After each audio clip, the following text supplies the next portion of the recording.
I suppose Hamlet is given to Mr. Kabir, I suppose. Am I right, Diksha, Preeti? Yes, sir. Yes, sir. Alright. Anyhow, I also have completed the preparation of the notes according to the Shakespearean tragedy, elements of Shakespearean tragedy, but I'll give you a chance to explain so that you will understand and your classmates, your friends will understand properly. Okay, now today the turn is Sharmila ma'am. Sharmila ma'am, can you hear me? Yes, sir. Please read the periods of English literature. Periods of English literature. 452.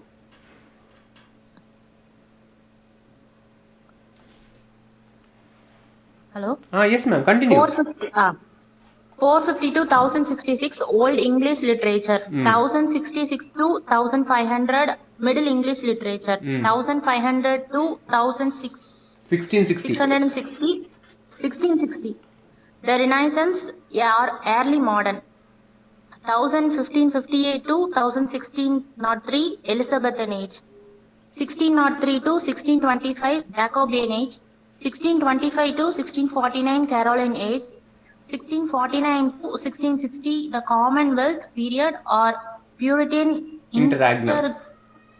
interregnum. 1660 to 1798 the Neoclassical period. 1660 to 1700 the restoration or age of Dryden.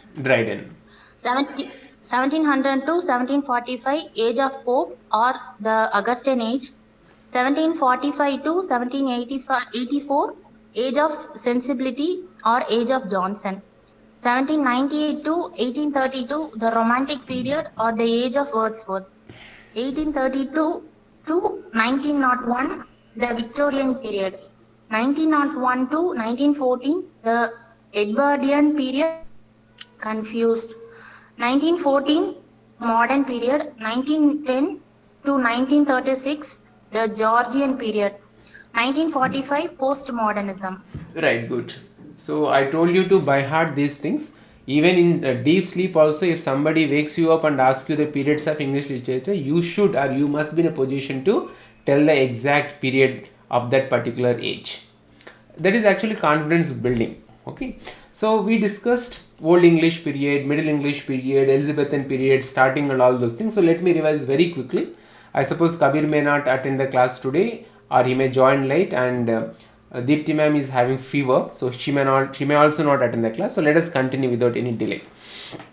So the first Old English period starts from 450 AD to 1066 AD, and this period is also known as Anglo-Saxon period. Somebody wants to join? Deepthi ma'am. Okay. Deepthi ma'am, good evening. Can you hear me? Deepthi ma'am.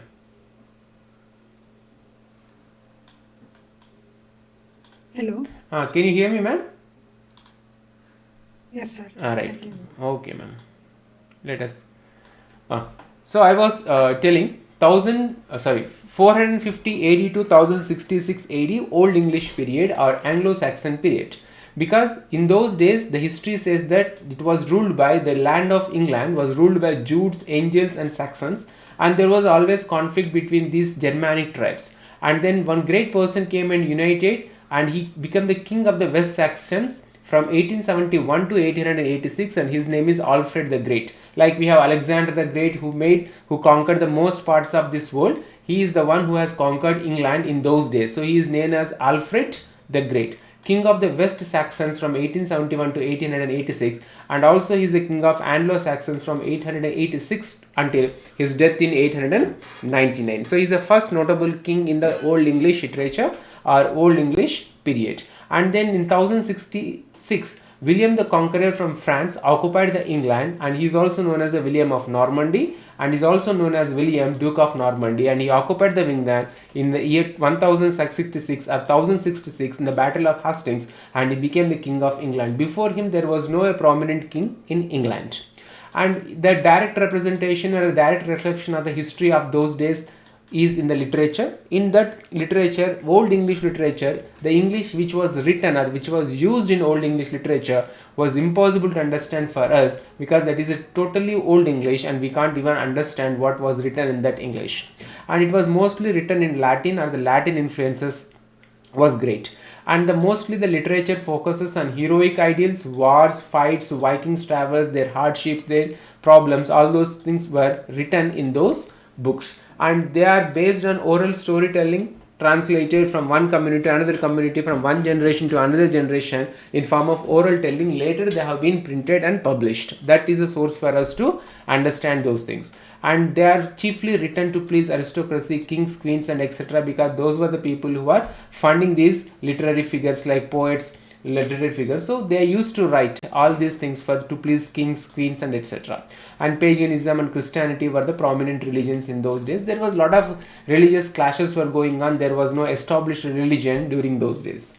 And then if we discuss the works and authors of those days, then Bede is the poet. He had written Cadmum's Hymns. Charms is a collection of poems, and that is the first English literature poem in English literature.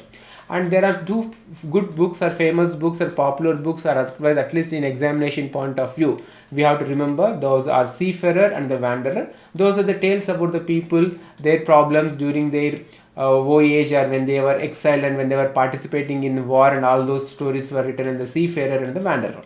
And then there are some poems are there, the Wife's Lament or the Wife's Complaint, and the Battle of Maldon, celebrating the real Battle of Maldon of 1991. And one important book or chronicle we have to remember in examination point of view is Anglo-Saxon Chronicle. The history was written the old English history was written, and it was written in form of Anglo-Saxon chronicles, and it was patronized or published or connected with the person is King Alfred, who is also known as Alfred the Great. So his battles, his victories, all were recorded in these Anglo-Saxon chronicles, and it is written in prose, is a collection of annals. Annals means historic incidents recorded in a proper sequence in Old English, chronicling the history of the Anglo-Saxons. So this is about the Old English period, and one of the first English epic poems are the first English epic in Old English. Let us go with first English epic in Old English, which was written in 8th century, is Beowulf, and it is an epic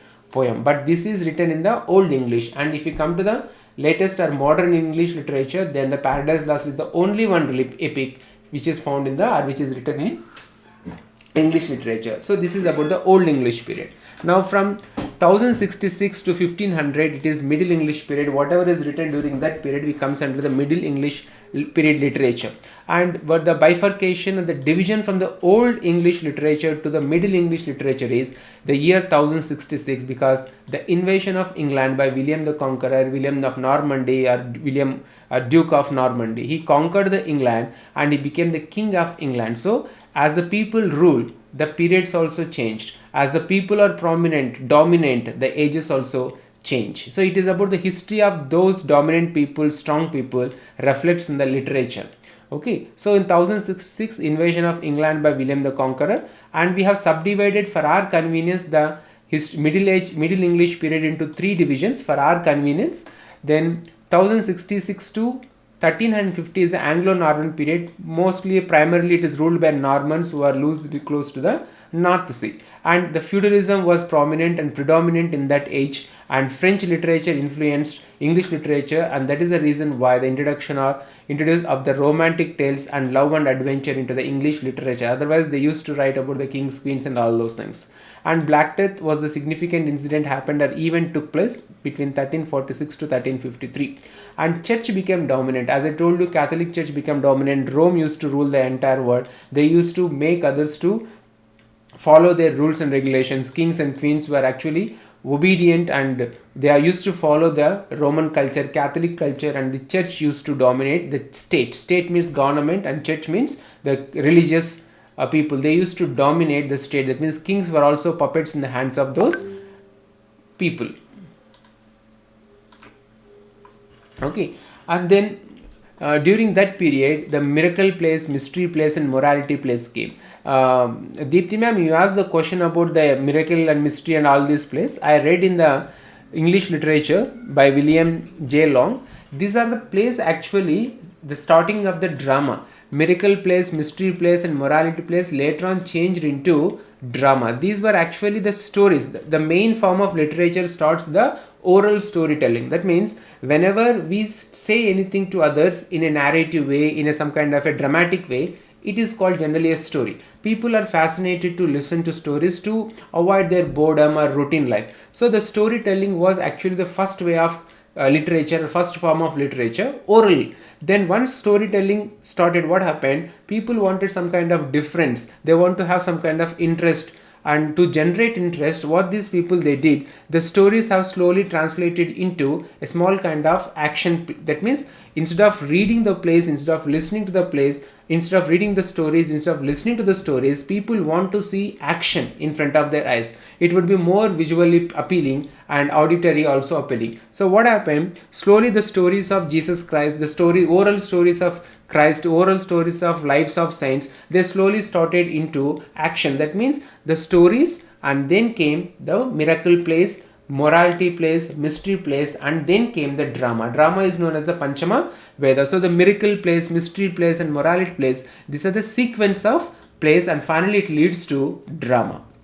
So miracle plays is about the lives of saints, and mystery plays is about the birth and death and the great acts and deeds done by Jesus Christ, and morality plays talks about the virtues. Now, why these miracle plays came into the picture? It was actually promoted by the church. During those days, church want to establish the dominance or religious dominance over common people, illiterate people, uneducated people.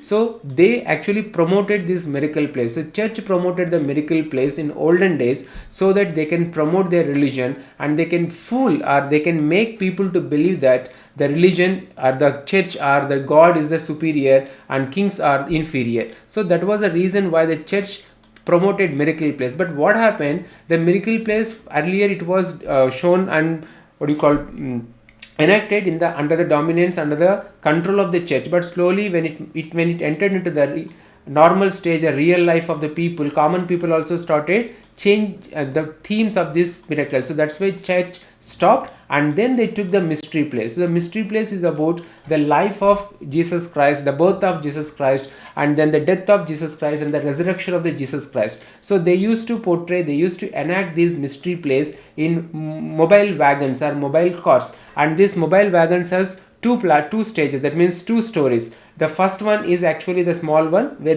actors can change the dress and all those things, and the highest one, that means the first one, the above the one is actually the platform where they used to enact. And there will be so many moving mobile wagons are there, and they started enacting the plays. That means the mobile wagons would be moving in a circular way, and the first mobile wagon will present some act in the Jesus Christ birth or some kind of action, and then after that completion the mobile wagon move to other place where other people are ready to watch that one. So the next mobile wagon comes, and they used to enact the next part of the play.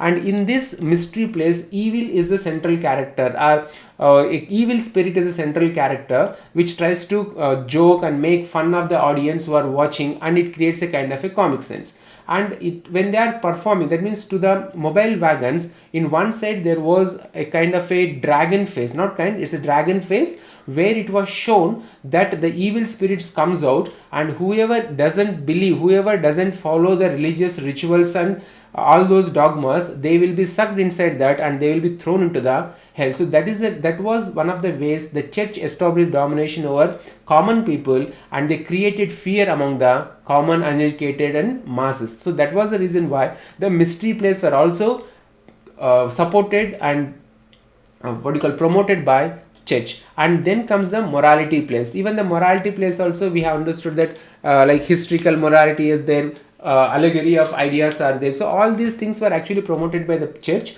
to establish the domination of religion. That means the miracle plays, mystery plays, morality plays later leads to drama. So drama actually play actually comes from these things. So in those days when they were enacting miracle plays, mystery plays and morality plays, lack of space and lack of proper facilities, they used to enact the plays in small sequences. They can't show the what you call war in front of the audience, because they were traveling or they were moving in a mobile wagons. So what they used to do, a stranger will come and inform the audience that a war happened. So likewise things were dead. But when the play comes, when Shakespeare comes, and when Shakespeare started writing the play and enacting the play in front of audience, they used to even portray all those things. So what I mean to say is, the miracle plays, mystery plays and morality plays finally leads to the development of drama. These are the early plays or early dramas, or maybe the basis for the Shakespearean dramas in the later stages.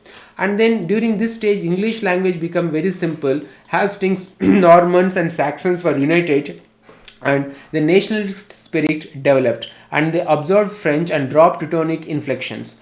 And bringing of Roman civilization to England, as they come from Rome, all this literature, all the influences made England civilization also to learn so many things from the Roman civilization. And there comes the growth of nationality or centralized government. When all these Hastings, Normans and Saxons united, then what happened? There is a called spirit of national. That means all people started thinking that the land belongs to them, and they forgotten about their own divisions. And then there comes the new language and literature. And this age ends by the birth of Chaucer, and the literature which was written in those days, written for lower classes. As I told you, miracle plays, mystery plays, these are actually meant, church promoted these kind of plays to promote the religious aspects and religious beliefs in the lower classes or the uneducated people. So primarily these were literature was written for lower classes. And some important information is Sir Gawain and the Green Knight is a one then unknown author. Then 14th century chivalric romances in the Middle English. So this age, the Anglo-Norman period, ends with the birth of Chaucer. And when Chaucer during Chaucer period, there was a decline in feudalism. People came out of the feudalistic lords and they tried to enjoy their life, they tried to live their life. And in 1382, John Wycliffe's the first translation of Bible into Latin. That means he was the one who has translated the Bible from Latin into English. Earlier, the Bible was translated from Hebrew to different languages. And then if we read about Geoffrey Chaucer, Geoffrey Chaucer belongs to 14th century AD, and he is known as the first poet in English literature, and is also known as Prince of Plagiarists. That means he copies other works and claims as own. That means he is a copycat. He copies from others' works, from Roman literature, Latin literature, and he portrays his literature. And he is the one who introduced heroic couplet. What is heroic couplets? It's a two-line poetry. In Hindi it is called Doha, and Alexander Pope extensively used this heroic couplet. And if we discuss about the Canterbury Tales, which is the greatest literary work of art by Chaucer, this is the Canterbury Tales, which was published in 1385, and he had written the Book of the Duchess, also known as the Death of Blanche, and Trilous and Cresseide, source of tragedy for Shakespeare. And if you discuss the Canterbury Tales, it is written in 24 books, runs over 17,000 lines, written in Mid-English by Geoffrey Chaucer. And the pilgrims start journey from London to shrine of Saint Thomas Becket at Canterbury Cathedral. There were 30 people, group of pilgrims, and every pilgrim was supposed to narrate 2 stories during onward journey and 2 stories towards return journey. So it was actually planned to complete 120 stories, but only 24 tales or 24 stories were recorded. And they took meals at Tabard Inn in Southwark. And who is the narrator of this Canterbury Tales is Chaucer. And there are few important characters. In the first chapter, it is about the story of the knight. It is actually the Canterbury Tales about the pilgrims, how they travel and what they narrate the stories when during their journey. So first is the character, the knight is the first character. Then his wife of Bath is there. It's the name of a town. And the speciality of that wife of Bath is she married 5 times. So Chaucer tries to portray the society as it is. He doesn't has any kind of imagination. That is one of the major differences between Edmund Spenser and Chaucer. Edmund Spenser called Chaucer as his master. That means in later stages, when after Chaucer, Edmund Spenser was known as the greatest literary figure after Chaucer, and Edmund Spenser says that his master is Chaucer. But the main difference between Edmund Spenser and Chaucer is Chaucer portrays the life as it is in his books, whereas Edmund Spenser used imagination because he belongs to Elizabethan period. So during Elizabethan period, people have the capacity to imagine beyond what they can see. Let us come to that point slowly. So here this is about the knight first character, and then wife of Bath. She married 5 times and deaf in 1 year, gap between teeth, traveled Jerusalem 3 times. Then one more character is the partner. He's associated with the charitable donation, veiled Virgin Mary, shrewd, and he's a fraud character. And he's busy in singing and preaching. He preaches but he doesn't follow anything. So he's a fraud character. Then the miller, he's a very strong person in this story. Then prioress, she's a nun and she is known for her table manners and she believes that love conquers all growth. Then the monk Saint Benedict is actually shown as a monk here, an evolution to hunting and eating. So these are the minimum, that means few characters in the Chaucer's the Canterbury Tales. So what is actually Canterbury Tales? It is the tales like a Kashi Majri tale starting journey from one place to Kashi. Then prologue to our introduction to Canterbury Tales is important examination point of view, because in this prologue he introduced all the characters and its significance.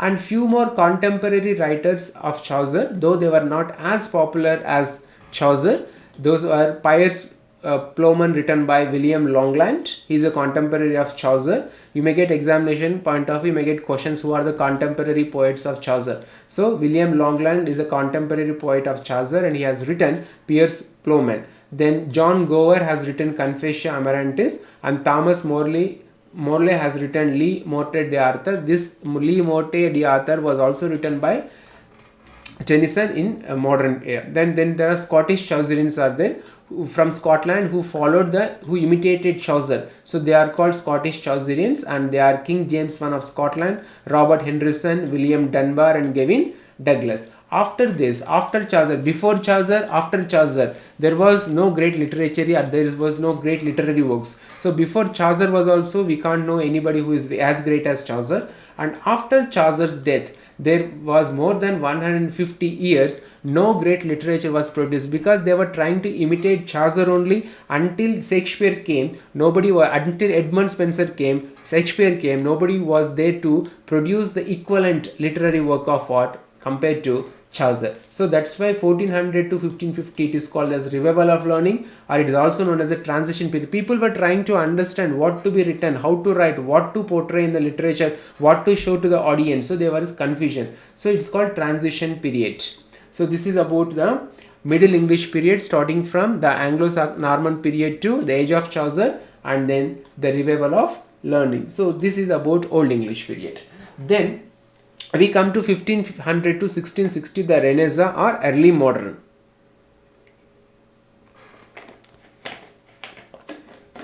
And here we have three important periods, but we will first complete only one of the most important periods in English literature is Elizabethan age. So 1558 to 1603 is the Elizabethan age. When Queen Elizabeth became the Queen of England, this age begins. So again I am repeating, the people are important in the history. Because of them, the history changed and the literature changed. Because of the influence of the people only, the literature has transformed. So during Elizabeth I, Queen Elizabeth, she is a virgin queen. She ruled England with very authoritative way, and she is very famous, very popular queen in England. And compared to religious tolerance, as I told you earlier, there were two groups, Catholics and Protestants. Always there was fights, quarrels, arguments between these two people, these two groups. So there was no peace in England. But she was the one who favored Protestants and as well as Catholics. So that's why she brought the conflicts to minimum, and the peace and comfort prevailed in that age. And she made England wealthy because she promoted trade also. And because when she promoted trade, and trade brought a lot of wealth, brought a lot of wealth to England. And when the wealth came to England, naturally the life standards, or living standards, lifestyle changed, and improvements in life standard leads the Elizabethan people to think about dreams, adventures with unbound enthusiasm. And this is also known as intellectual age. It is also known as age of poetry, and it is known as the golden age in English literature. And there is peace at home and abroad. And what happened, these people, they try to defeat the Protestants dominated people. They want to defeat from Ireland. From Ireland, what they did is they want to defeat Queen England so that they can promote, and they can Catholics, they want to dominate Protestants, so they want to occupy England, but it was successfully defeated in Spanish Armada in 1588. So Queen Elizabeth ruled the country, or ruled England, and made the country and made England so prosperous that no queen, no other king can match with Elizabeth I. And that's reflected in the literature because she has court poets. So many poets were in her court, and they used to write so many poems, and they used to write, and they used to pamper Queen Elizabeth. So there was a chance for great literature during her period, because there is peace, there was wealth, and they have time to explore things which they can't explore. And people traveled from in London or England to different parts of this country. Circumnavigation of world completed. So those people who traveled outside, they brought a lot of information, and that made the people to think beyond what they can see, and that is the development of imagination. Till Elizabethan age, people were confined to their area, confined to their life, confined to their space. But during Elizabethan age, when she promoted trade, when she promoted this kind of traveling and expedition, all those things, it brought new knowledge into the land of England, and that leads to the new literature and considered to be the golden literature in England. And Shakespeare was the one who picked up, who made it to the perfection during Elizabethan period.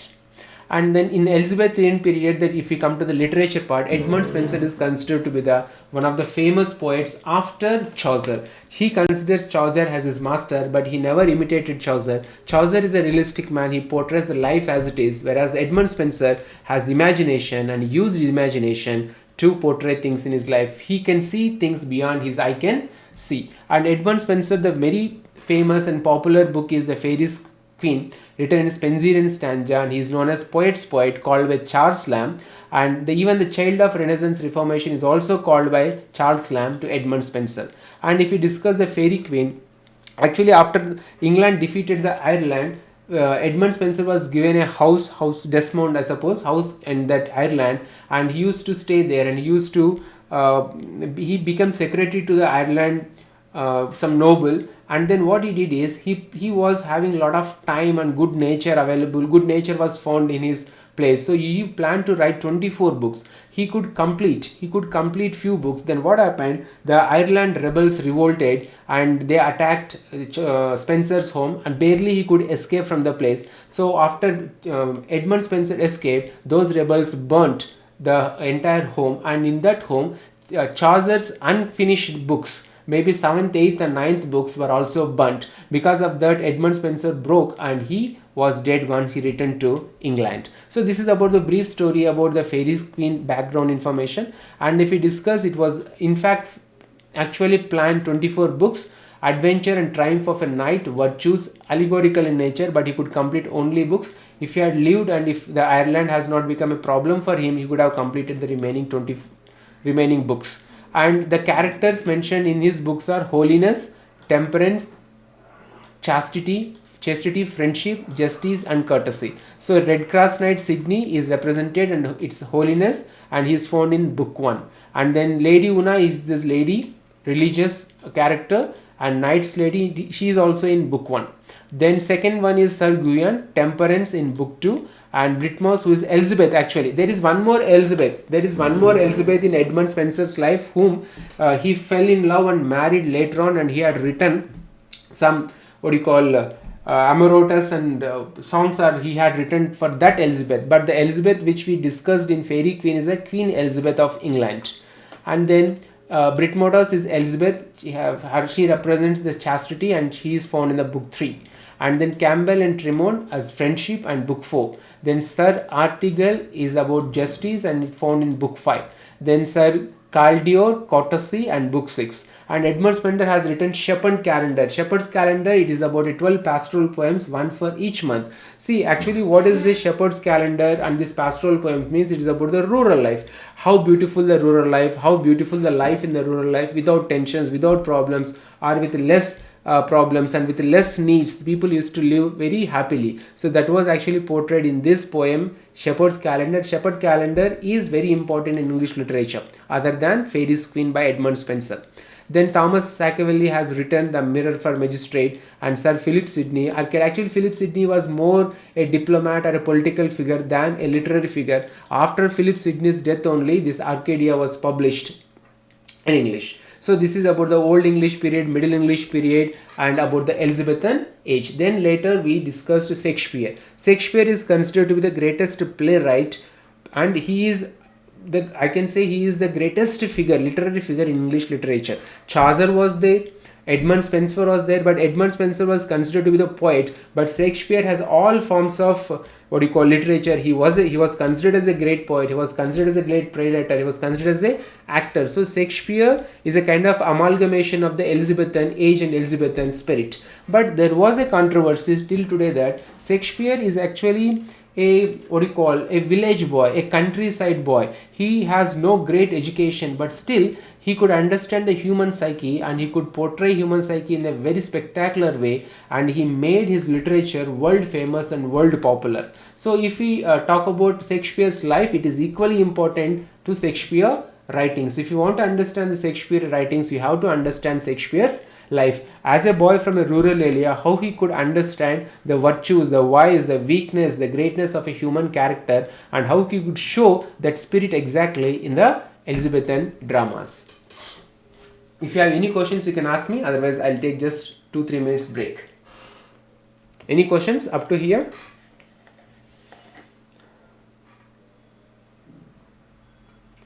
So,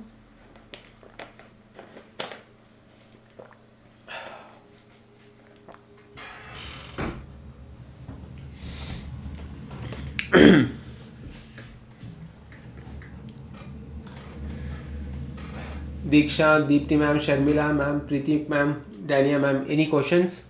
no, sir. Right. Shall I continue? Yes, sir. Alright. Now, when we come to Shakespeare, very humble beginning. There is no greatness associated with his birth. Shakespeare was born in Stratford-upon-Avon, Warwickshire, on 23rd April 1564, and died also on 23rd April 1660. Believed. But if in examination, if they give you these figures, these given numbers, you have to understand this is the birth date and this is the death date. And he married at the age of 18 to Anne Hathaway, and who is 8 years elder to her. And Shakespeare's 3 periods we can divide Shakespeare's entire life. First 20 years he lived his life at Stratford, in his village or in his countryside, and then next 25 years he worked as an actor and a playwright in London. And last 5 years after retirement he again returned to Stratford, where he died peacefully. And he is actually a stable boy in the theatre. When he went to London, first he worked as a stable boy in the theatre. He observed the plays written by others, he observed how the actors enacted, and then he became the playwright. And he had written 37 plays, 3 plays in collaboration with John Fletcher, and narrative poems: Venus and Adonis in 1593, The Rape of Lucrezia 1594, and The Phoenix and the Turtle. And he had written 154 sonnets, 126 addressed to the Earl of Southampton, 26 to a dark lady who is also considered as his mistress. This idiot has fallen in love with so many people, and he had written so many poems and so many sonnets with those people. All these literary figures, when you read about the biography, when you read about the story of these literary figures, they are madly in love with many people. They have so many relationships, so many illicit relationships, and they portray those illicit relationships in a beautiful manner by writing poems and all those things. But wrong is wrong, right is right always. And 2 dedicated to Mr. W.H. published by this 154 sonnets are published by Thomas Thorpe in 1609. And Henry VIII, his drama or play completed by his friend Fletcher. So you need to find out 2 more dramas which are contributed and collaborated with John Fletcher. And he has actually copied information from so many sources, Greek, Latin books he copied. So his greatness is, though he copied, but he exactly portrayed unto the spirit to the Elizabethan age and to the audience of Elizabethan age. So the history source is Holinshed Chronicles, and then tragedies is Plutarch Lives, translations of Thomas North's translations. And he worked in Lord Chamberlain's Men and King's Men, and then there were 2 theatres, Globe and Blackfriars. Actually what happened, how the theatres came into existence is, when the church was dominant and the church used to promote plays, morality plays, miracle plays, and morality, moral and all those things, people started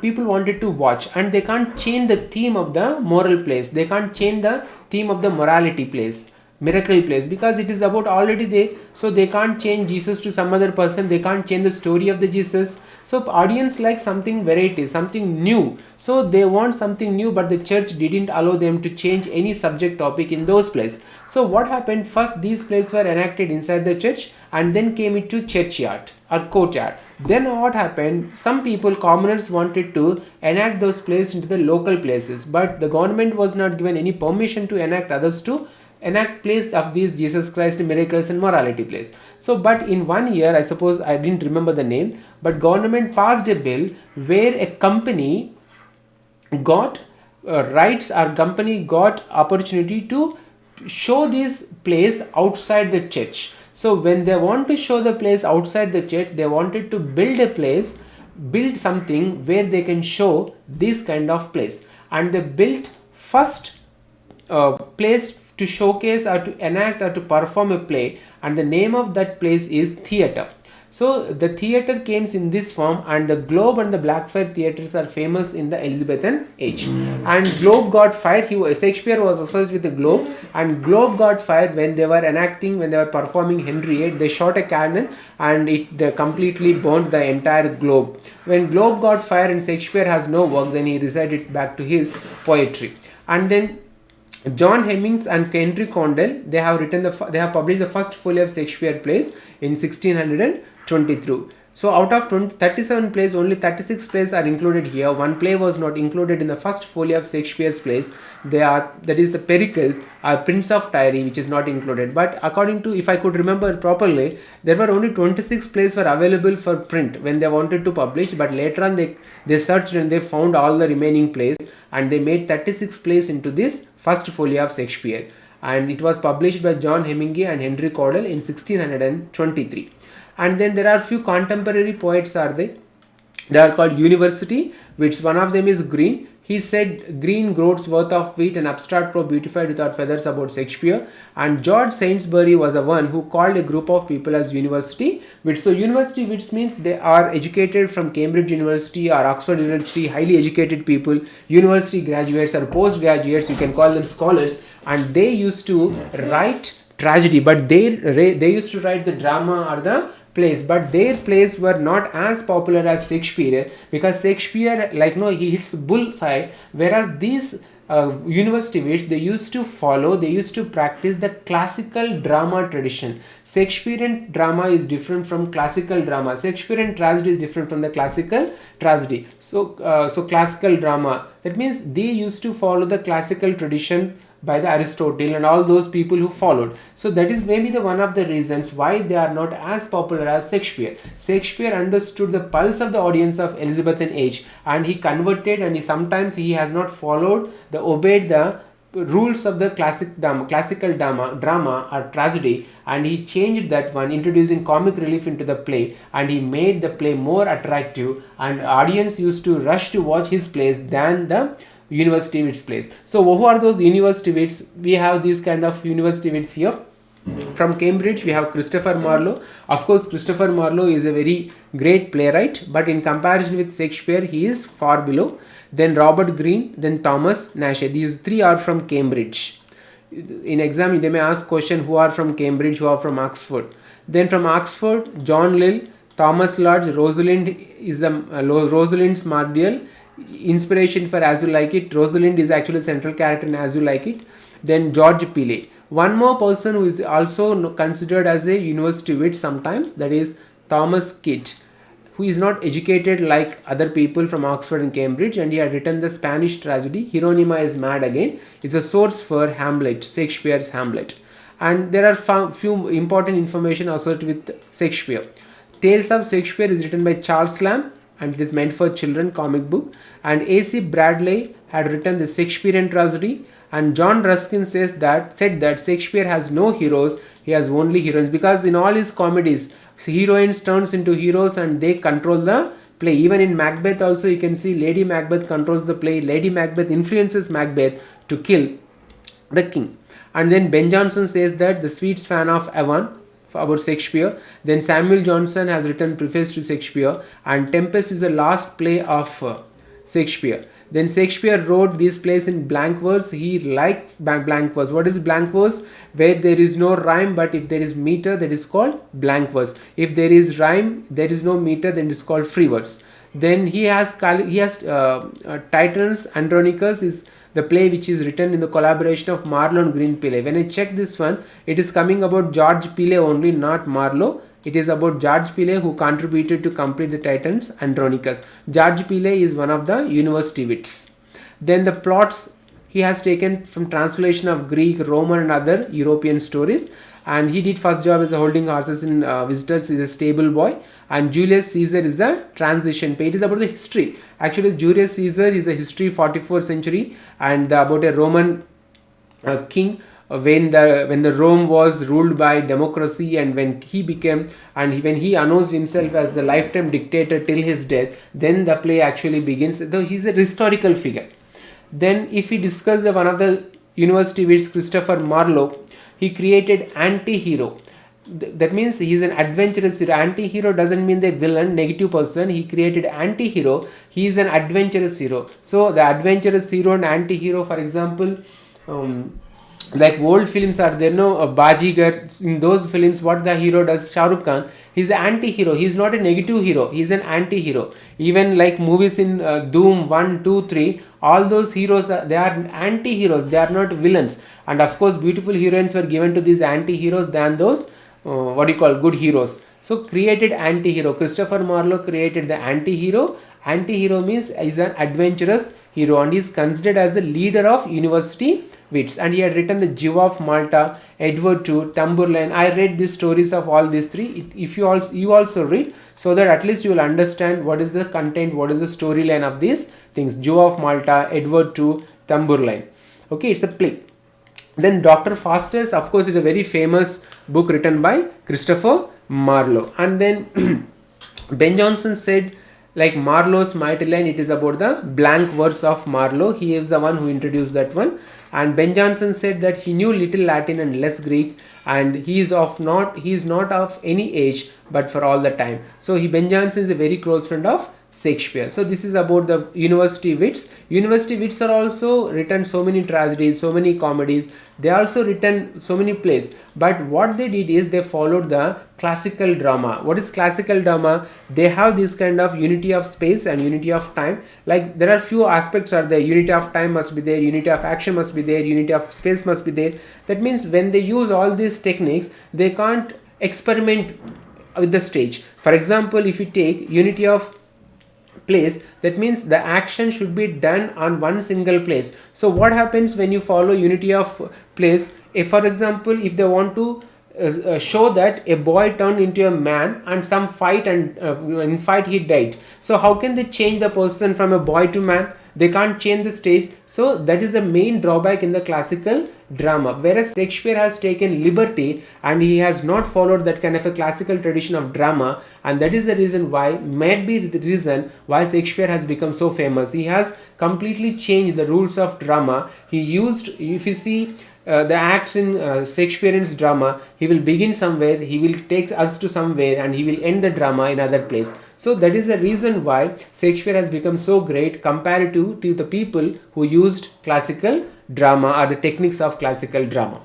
Now, if we discuss the Shakespearean tragedy, classical tragedy, it has some kind of features. I'll explain later on. The most important feature of a classical drama is they follow the unity of time, unity of space, unity of action. But sometimes Shakespeare has taken a little liberty to show different things on the stage. And during classical drama, they used to narrate things, whereas in Shakespearean drama, he used to show the things. That means there is a lot of blood, thunder, violence on Shakespearean drama. There is one more called Senecan tragedy. Senecan drama was there, which was meant for reading, whereas Shakespearean tragedy was meant for watching and enjoying. So this is about the university wits.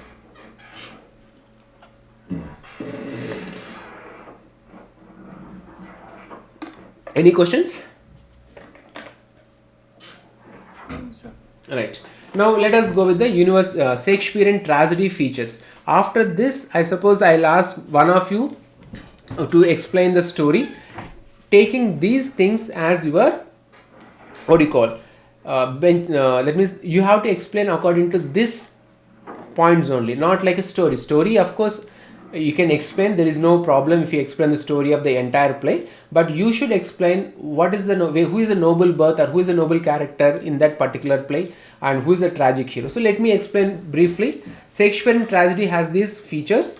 All the noble births, characters in the play, are major characters in the play are from noble families, they have noble births, and all these heroes are the tragic heroes in the Shakespearean tragedies, and they fall from heights of glory to depth of degradation. That means they are the high level people, like Prime Minister, if you get COVID positive, the entire nation worries. If you and I get COVID positive, who will? Nobody will think about it. That means the higher the rage, the higher the stage, the greater the fall. That was the technique used by Shakespeare in his dramas. And then tragic flaw, that means hamartia, hubris, that means lack of taking proper decision or error in judgment, that is called tragic flaw or hamartia. And then supernatural elements are in the Shakespearean tragedy, and there is a comic relief. In classical drama there is no comic relief. If it is a tragedy, there must be only seriousness. If it is a comedy, there must be only comedy. There is no intermixture of comedy and tragedy. But here, even in tragedy also, Shakespeare has introduced comic relief. That means as natural in life also. I am not exactly recollecting what about Shakespeare exactly what I read, but I can say in life there will be people who are enjoying, at the same time there will be people who are suffering. So life goes on, it's like a parallel lines. There will be somebody who are enjoying, who are celebrating their life in a jubilant way next to your home, and in other way, in other home there will be death, and they may be suffering, they may be crying, they may have lost all interest over the life. So these two things are common in life. So I suppose Shakespeare says in one of the plays that these two lives goes parallel. There will be crying, there will be happiness, there will be death, there will be birth. So you can understand comic relief is also essential.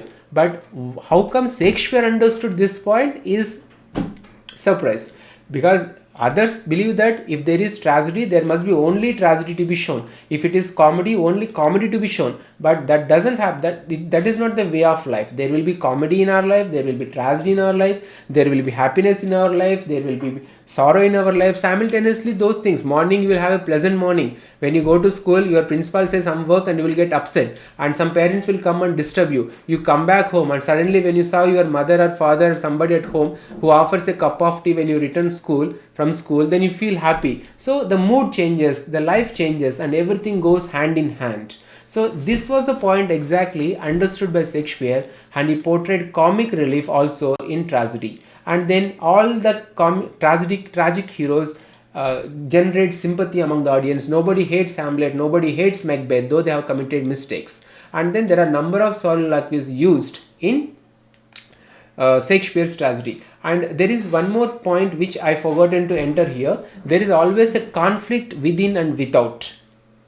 There is always a conflict within and without. So that conflict also is a reason for the mistake committed by the character. So conflict will be there. Always conflict is there. For example, if we discuss Macbeth, what is the problem with the Macbeth? He had a conflict whether to kill the king or not to king. He knew he is a noble birth, he is a noble person, but his wife, Lady Macbeth, very famous character in English literature, she provokes him, she teases him, she insults him, so that he wanted to prove in front of Macbeth that he is a man, and he killed the person. So these are the things which are important in examination point of view to understand. So these are the Shakespearean tragedy features.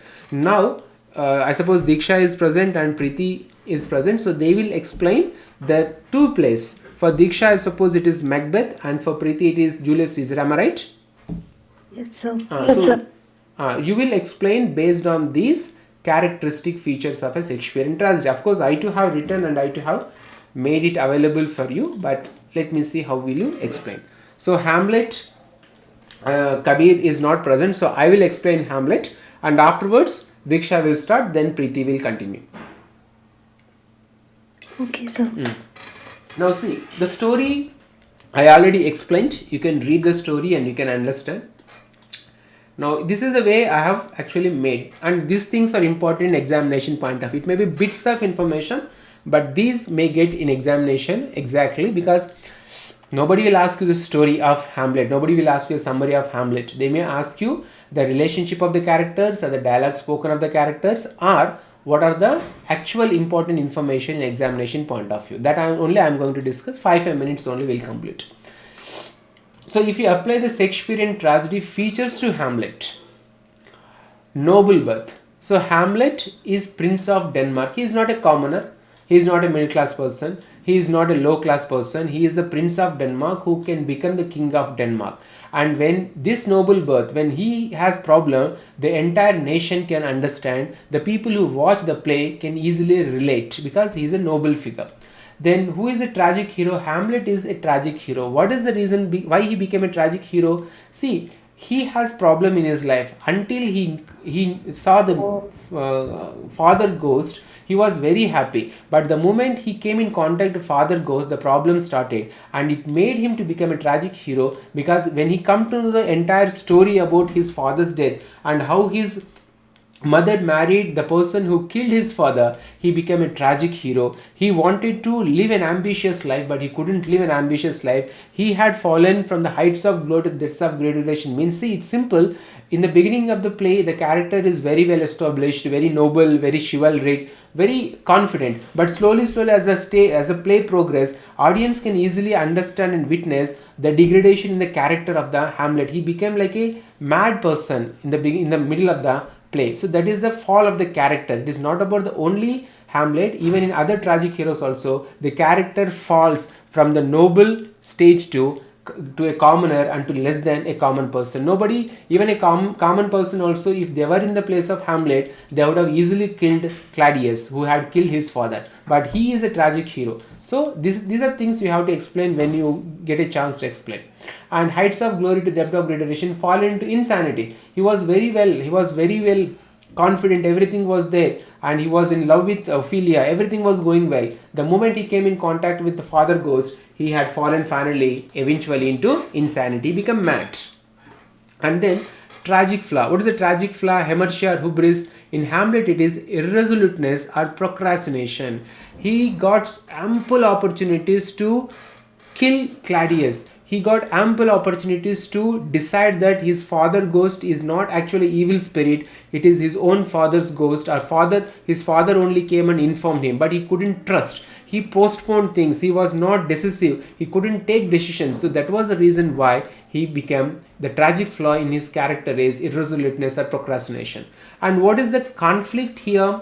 Internal conflict within indecision. He was not able to take decisions. So when he can't take a decision, it prolonged the play. And if he could have taken a decision in the early stage, if he had killed Claudius, there were so many people who could survive. Because of his lack of decision, then what happened at the end of the play, everybody died or everybody was killed by others. It is because of the Hamlet indecisiveness. And whether or not to take revenge over the murderer of his father. And then irresoluteness or procrastination. These are the internal conflicts. And external conflict is between Hamlet and Claudius. Even though Hamlet knew that Claudius killed, but he was not confident that Claudius had really killed. So then he took the help of play within a play where he portrayed all these things, and then only he came to know. And even after knowing that Claudius killed his father, but still he got so many chances, but he couldn't kill Claudius. If he had killed Claudius when he was praying or when he was alone, he would have evaded the death of so many people in the play. So because of conflict within and conflict, internal and external conflict, Hamlet leads to death of all other characters in the play except Horatio. And then supernatural elements about the Hamlet's ghost, father's Hamlet ghost, and comic relief is grave digger scene in comic, which gives a kind of a relief when they were digging the grave, when Ophelia body was kept in the graveyard, when they were digging the grave. So they used to say so many things about the death and all those things. So there was a comic relief. Then sympathy. Hamlet evokes the sympathy from the audience because he is a noble character. He has not committed any mistake. Everything was perfect in his life. Only because of the Claudius and his mother Gertrude, they did the conspiracy, and because of that Hamlet's life has came into completely become bad. So he is actually sympathetic character. Nobody thinks that Hamlet has done something mad. Even if he becomes mad also, people understood that what is the reason behind his madness. So because of the notion of revenge drives him while his Christian morality and inclination simultaneously exhort him to be charitable. See, in those days, Catholics, of course, Shakespeare mostly followed Puritanism, not Catholic, but like people who are religious, even of course, including us also, even though we know something is bad and he has done or she has done bad to us, then what we do, either we have to go and take revenge, or we'll think that let us leave it, God is there, let the God take the action. So like that, we see, generally it is believed in, even in our age also, if somebody does wrong to you, somebody criticize you, or somebody makes your life hell, so instead of going and taking revenge like a tit for tat, most of us still we believe that it's fate, let us do God, there is one person who will take care about all these things, there is a God, so he will decide what is right, what is wrong, he will punish the persons. In the same way, like Hamlet, we also procrastinate things, we also don't take resolute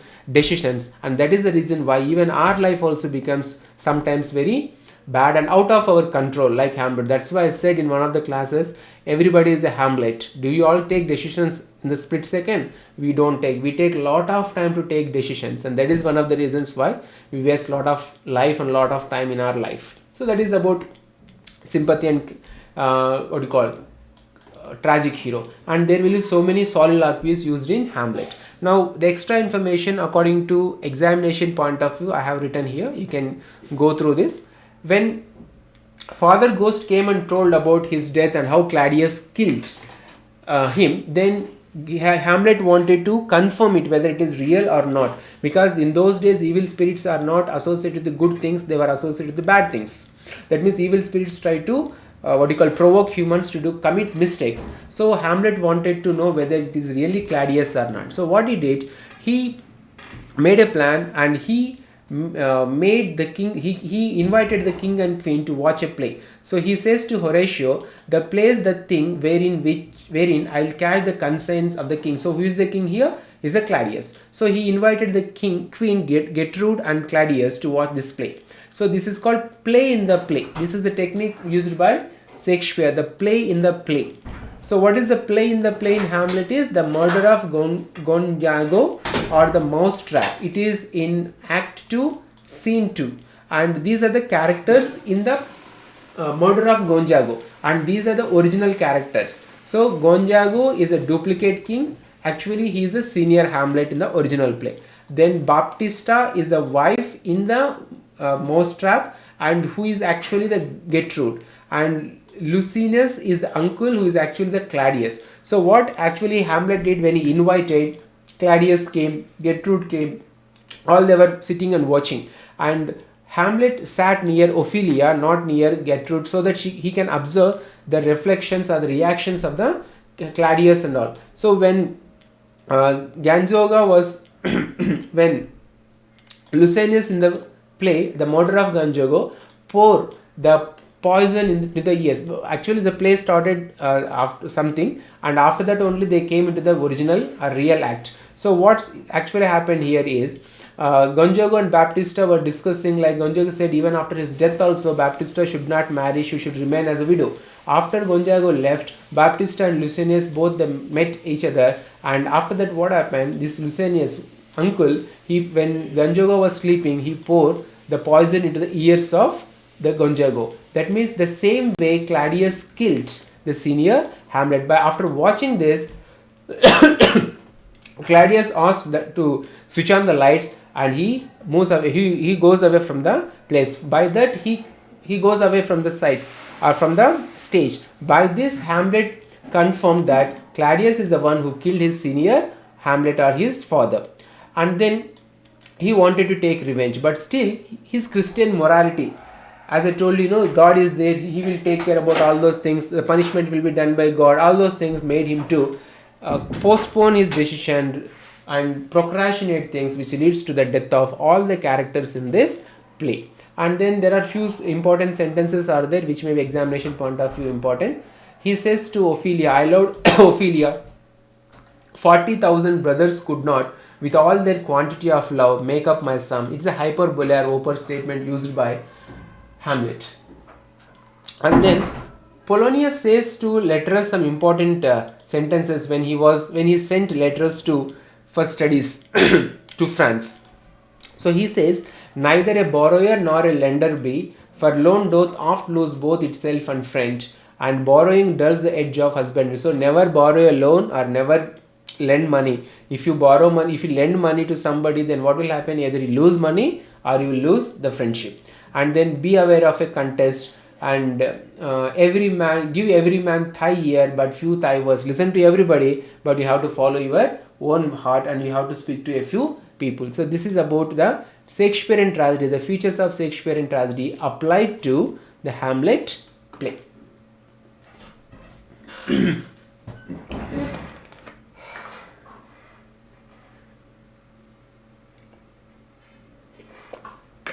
Diksha, are you ready? Yes, sir. So now Diksha will take 10 minutes maximum, or okay, it's up to you. There is no time restriction. Now she will explain Macbeth. Of course, I have written some information on the screen, but you explain your own information so that others can watch, and I'll take rest for at least 5 minutes. Okay, sir. Start, Diksha. So, in Macbeth, the first point, according to Shakespeare tragedy feature, is noble birth. Nobility of birth is the first requirement for a tragic hero. The hero has to start off as a hero, respected and often of royal descent. Macbeth starts off the play in this state. Macbeth has just won a major battle, already is a Thane of Glamis, and is about to become Thane of Coda, which are positions of nobility. Now the second point is a tragic hero. Macbeth's blind ambition and provocation from his wife lead him to take a bloody and violent path where he murdered his own king and ultimately lead to his demise. Macbeth was a righteous and noble person who could have achieved much more and would have been adored by all if he did not commit Duncan's assassination. Macbeth was consumed by a sinful life after Duncan's murder, making him a tragic hero. Heights of glory to depths of degradation goes with the feature of tragic hero, in which Macbeth could have all the he could be a noble person, he could achieve much more, but after killing Duncan, he fall from the height, and he had to face his demise. Now comes tragic flaw. Macbeth's tragic flaw is his ambition, and it consequently leads to his downfall and ultimate demise. Macbeth is a tragic hero who is introduced in the play as being well liked and respected by the general and the people. He brings his death upon himself from this tragic flaw. His strength turned into his weakness, and his ambition drives him to the edge and sets himself up for his tragic death. That means his greed for the position of king. Now next comes supernatural elements. In Macbeth, three supernatural elements we can see. First, ghost appearance of Bonko. Second is floating dagger, and the third is witches. At the beginning of the play, three witches predict the fate of Macbeth. The predictions of the witches give the audience a clue to Macbeth's future. Secondly, the ghost of Banquo is definitely a supernatural element. Macbeth welcomes various guests to his banquet. He knew Banquo is dead when he stands up making a speech praising Banquo. Then Banquo's ghost appears. Only Macbeth can see the ghost, and he terrified. He reacts with horror and upsets the guests. The third form of the supernatural is the air-drawn dagger. It leads Macbeth to his victim. The dagger points to King Duncan's room. The reason for the air dagger in the play is to develop tension. Macbeth cannot decide whether to commit a murder or not. Once the air dagger appears, Macbeth's ambition takes control of his mind. In consequence, he killed Duncan under the extreme tension. The fourth for of supernatural element is three prophetic apparitions. The first is an armed head, uh, which uh, which warned Macbeth that Macduff is coming back. And then comic relief is there in Macbeth. Comic relief scenes are partial scenes, are used to give the audience a bit of a breather as a way to release some tension between scenes that depict extremely intense events. The Potter scene in Act 2 depicts a drunken man describing the effects of alcohol on the body. The scene with Lady Macduff and her son in Act 4 shows the child's understanding of the world and understanding an insight that outstrips his own mother's. Now, next comes sympathy. One of the biggest things after reading this act, after reading this drama, everyone will think that Macbeth is a villain. But one of the biggest things that sets Macbeth apart from true villains is that a villain is devoted to wickedness or crime. He did not want to kill the king. He only does what he has told is necessary. He has been told to is necessary to take the crown and become the new king. Macbeth contemplates murder and anarchy, and his mind symbolizes it. He suffers a state of division due to conflicting impulses for and against murder. Although he did commit the murder, he was conflicts about it. Typically, villains don't feel any remorse or sorrow for their action. They don't think about the others involved, but Macbeth has these emotions. He doesn't want to go to such lengths as to kill the king, but he wants to be the new king. He was loyal. He was loyal towards King Duncan and doesn't want to harm him, but he has to do what is needed to be a king. Now comes to the soliloquies. There are 7 soliloquies that Macbeth speaks, span all 5 acts of the play. First is in Act 1, Scene 3, present fears, and the sentence is, why do I yield to that suggestion? Now, the second is in Act 1, Scene 7, vaulting ambition. He is here in double trust. Act 3, now the third one is in Act 2, Scene 2. The dagger's speech is a dagger which I see before me. Now Act 3, Scene 1, a fruitless crown. To be thus is nothing but to be safely thus. Now the fifth one is Act 4, Scene 7, the ruthless tyrant. From this moment the very first thing of my heart shall be the first thing of my hand. Sixth one is in Act 5, Scene 1, disillusionment, that which should accompany old age, I must not look to have. And the seventh is, the last one is in Act 5, Scene 5, devastation and defeat. Tomorrow and tomorrow and tomorrow. Over, sir. Very good, Diksha. Very good. Really, very good. You explained really, really good. I'm not just appreciating only for sake of appreciation. I really appreciate you because you have done a lot of work. I suppose you have written all these things in your notebook. Am I right? Yes, sir. So that's why you could explain these things very confidently. So, very good, Diksha. You must be a good teacher in your school. Am I right? Yes, sir. When I take interest in something, I would like to explain my own concept about that particular thing, sir. Right. Good. Very good, Diksha. Now, Preeti ma'am. Preeti? Yes, sir. I have prepared, sir. Julius Caesar. How it goes. Julius Caesar. Full name of the play is The Life and Death of Julius Caesar, written in 1599 to 1600, published in the first folio, 1623. The source of the play is the Thomas More transitions of Luther's life and the novel Grecians of the Romans. This is the source of the play. And this play is a Shakespearean political thriller about the assassination of Caesar, which is divided into 5 acts. The novel where the major character is, of course, from the royal family, which is Julius Caesar. Julius is a great Roman general and not a powerful, hungry man, because he has turned down the crown many times after winning the war.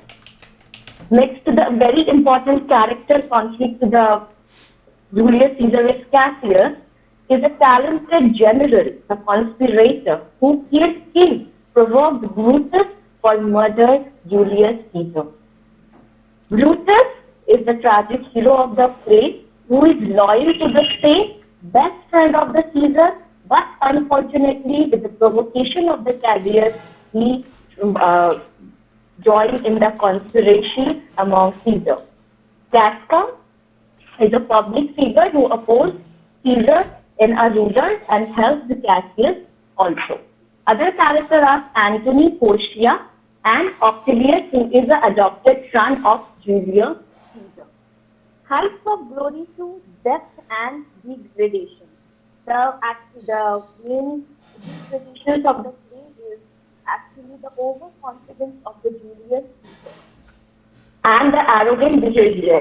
In spite of being warned that we will not go to the street, he, being in overconfidence, has taken the risk of to go into the city, and then the conspiracy has happened. Tragic flaw of the Julius Caesar is hubris, overconfidence, and pride. Supernatural element we have seen in the play is the ghost of Julius Caesar, which appears in front of the Brutus. Just a second, sir.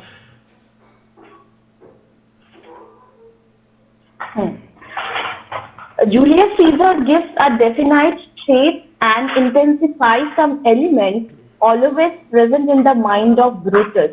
Intensify the sense of failure present in the Brutus' mind and urges him to step forward towards his doom. The ghost of the Caesar has evoked considerable interest among the Shakespearean critics also. Comic relief we find in the Julius Caesar is in the very beginning of the play, joking between the Flavius and Mirrorless. In the very beginning of the play, this is the comic relief. Though this drama doesn't have so many comic relief scenes, very few are there, but at the very beginning, we find the one. Sympathy. So this part is not clear to me. What do I add in the sympathy point? Soliloquies are there in the Julius Caesar. The very famous soliloquies of the Julius Caesar is "Friends, Romans, countrymen, lend me your ear." It is from the Act 3, Scene 2, said by Mark Antonio. Apart from that, there are also very famous quotes and themes of Julius Caesar are there, like, just a second, sir. I have written it.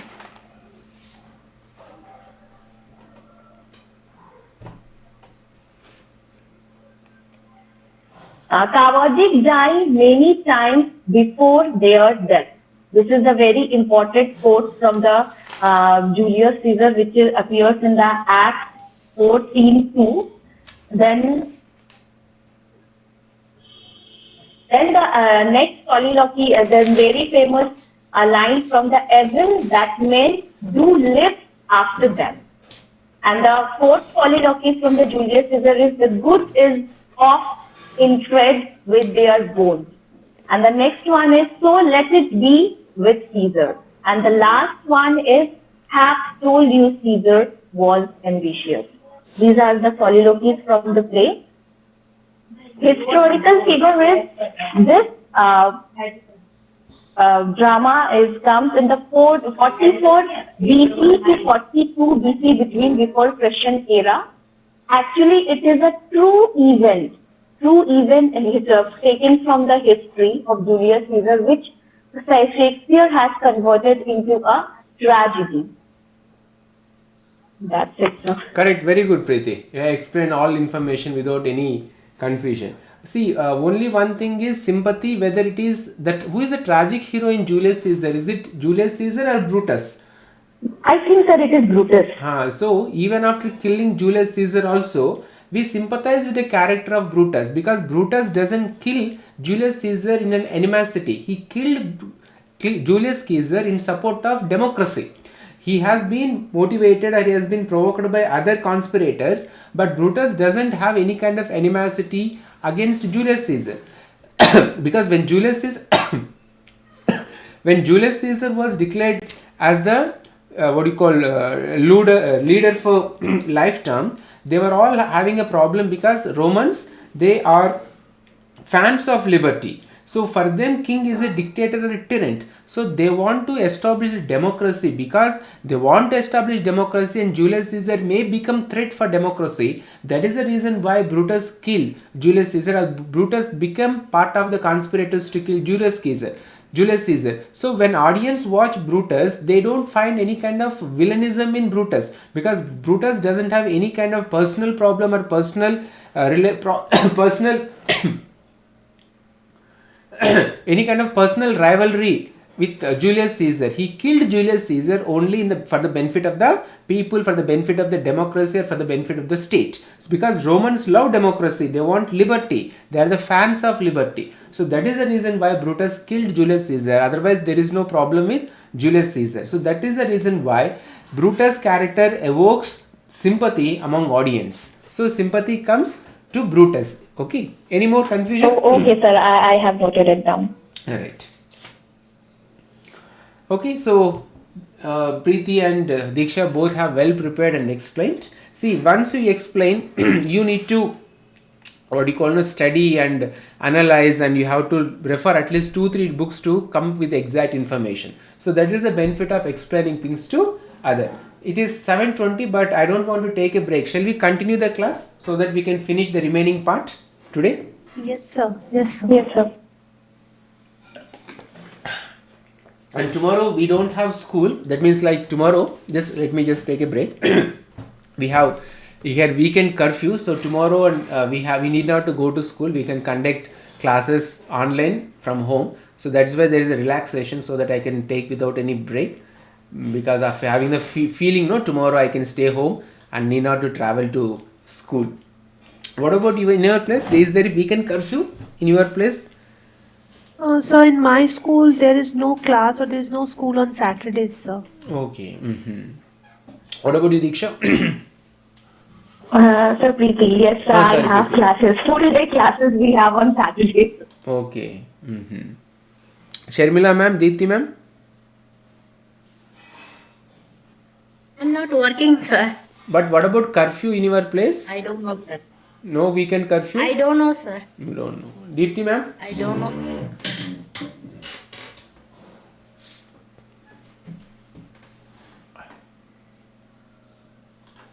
Okay. Let us continue without any break. Now, after we completed Shakespearean tragedy, let us come to Shakespearean comedy. Okay.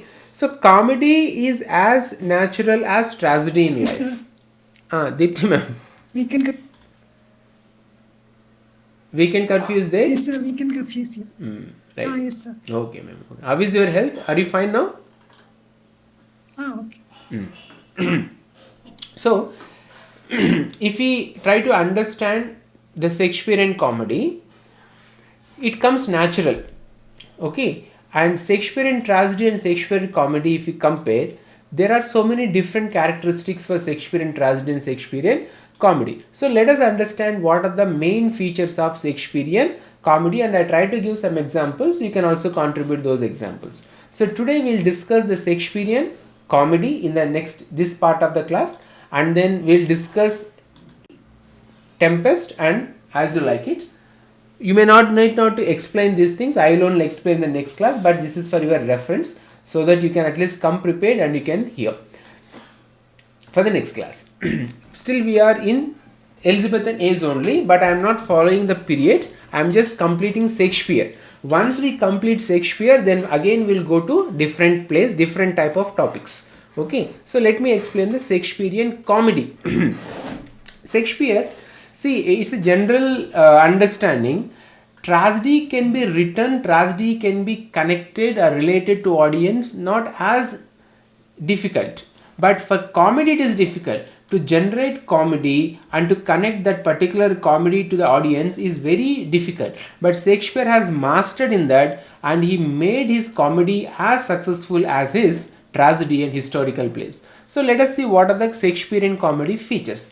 Even in Shakespeare comedy also he used noble characters. If you could remember earlier, in the classical tradition of writing a drama, noble characters suits to tragedy, and common characters or commoners or middle class people or lower class people,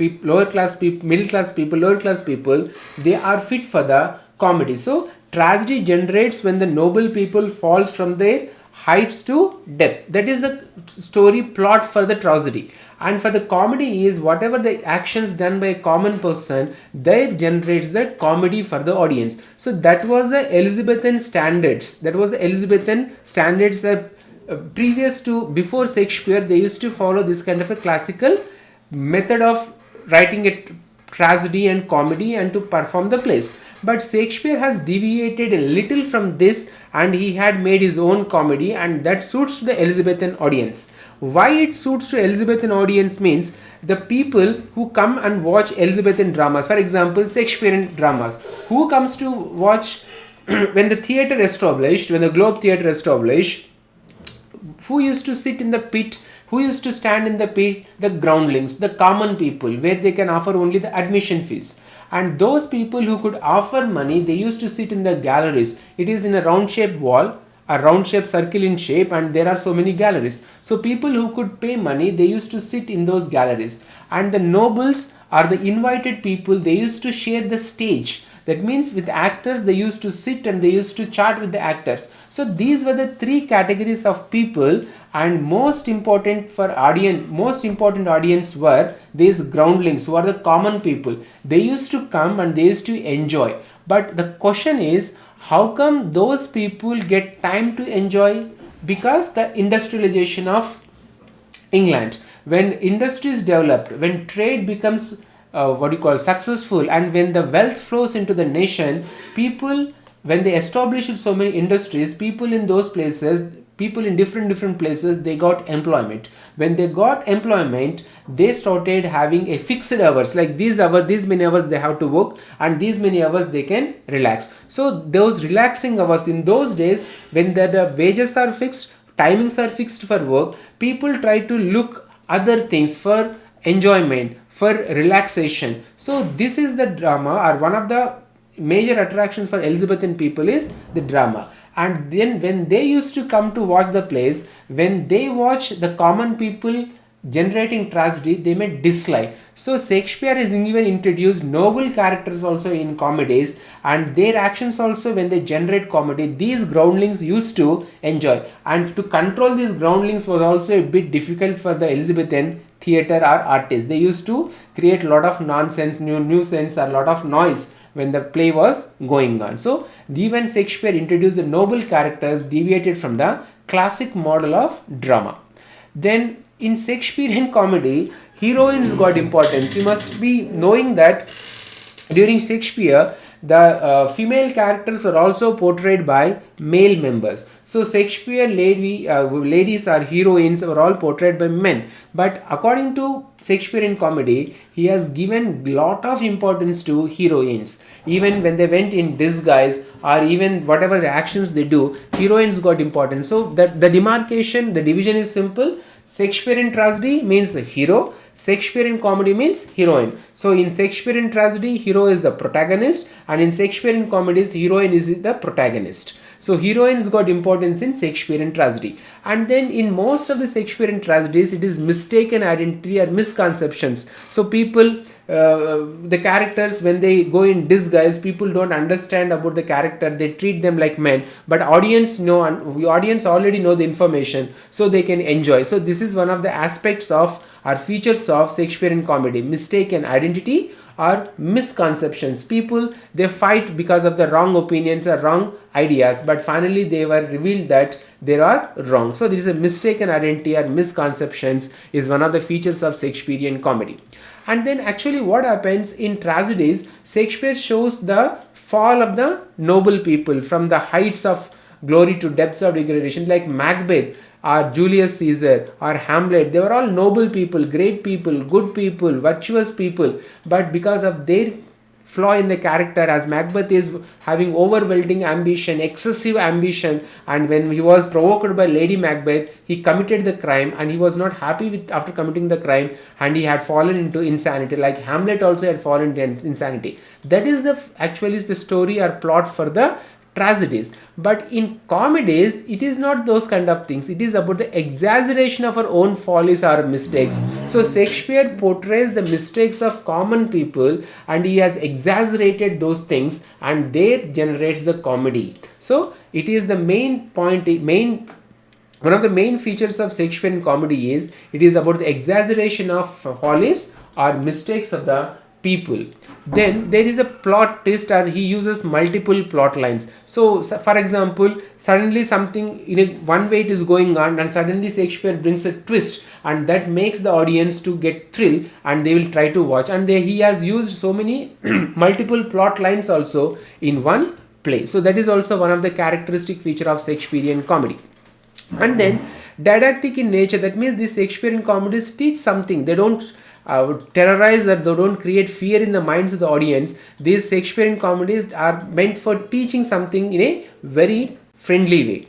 And then these Shakespearean comedies are included with interesting songs and dances, like our like our Bollywood movies. No, all those masala songs are there, so that audience will get attracted to the songs, and they will come and watch the movie. There will be no plot, there will be no story, but because of the dance hits or because of the dance movements, what they do, the audience will come. So Shakespeare used this technique in his Shakespearean comedy. Interesting songs and dances he has introduced and mixed with in the comedy plots. And then element of disguise. This is one of the prominent figure in Shakespearean comedy. He used element of disguise. Women changing, getting into the dress of man, or they act like a man, and no others don't know about their presence, but we know, audience know that the female character enters into a male character and she acts like a man, but we understood that she is female, and that generates the comedy. So element of disguise is also important feature in Shakespearean comedy.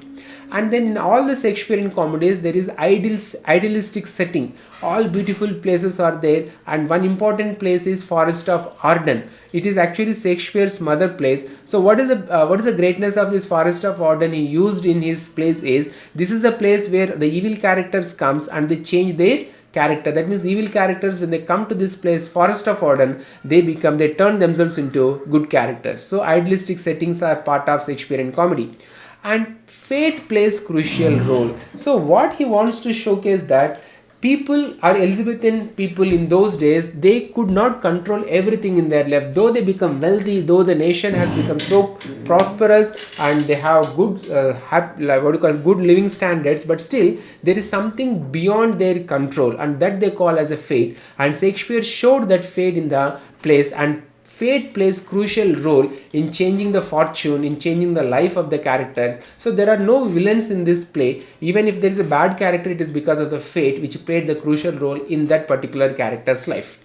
And then one more feature is separation and reunification, like lovers are separated, again they reunified. So this is also one of the characteristic features of Shakespearean tragedies. And all the Shakespearean comedies have happy endings. There is no death, there is no war at the end, there is no bloodshed, nothing. Everything ends in a happy ending. That means all the Shakespearean comedies ends with happy endings. And there is a poetic justice. That means justice to good people, That means good to good people, bad to bad people, that comes under poetic justice. So all these are the features of Shakespearean comedy, and Shakespeare has deviated from the classical tradition of writing a play and introduced so many new features in his comedy and tragedy. So that is the reason why audience liked Shakespearean tragedies, Shakespearean comedies, and he became so famous and so popular with his plays during Elizabethan age.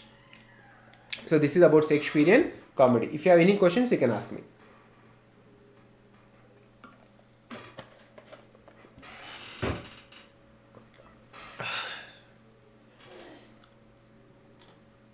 Any questions?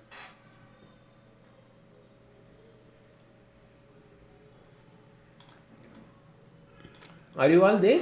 Diksha, Preeti? Yes, sir. Yes, sir. No, Sir, I'm ready. Right, fine. Shall I continue? yes, sir. Right.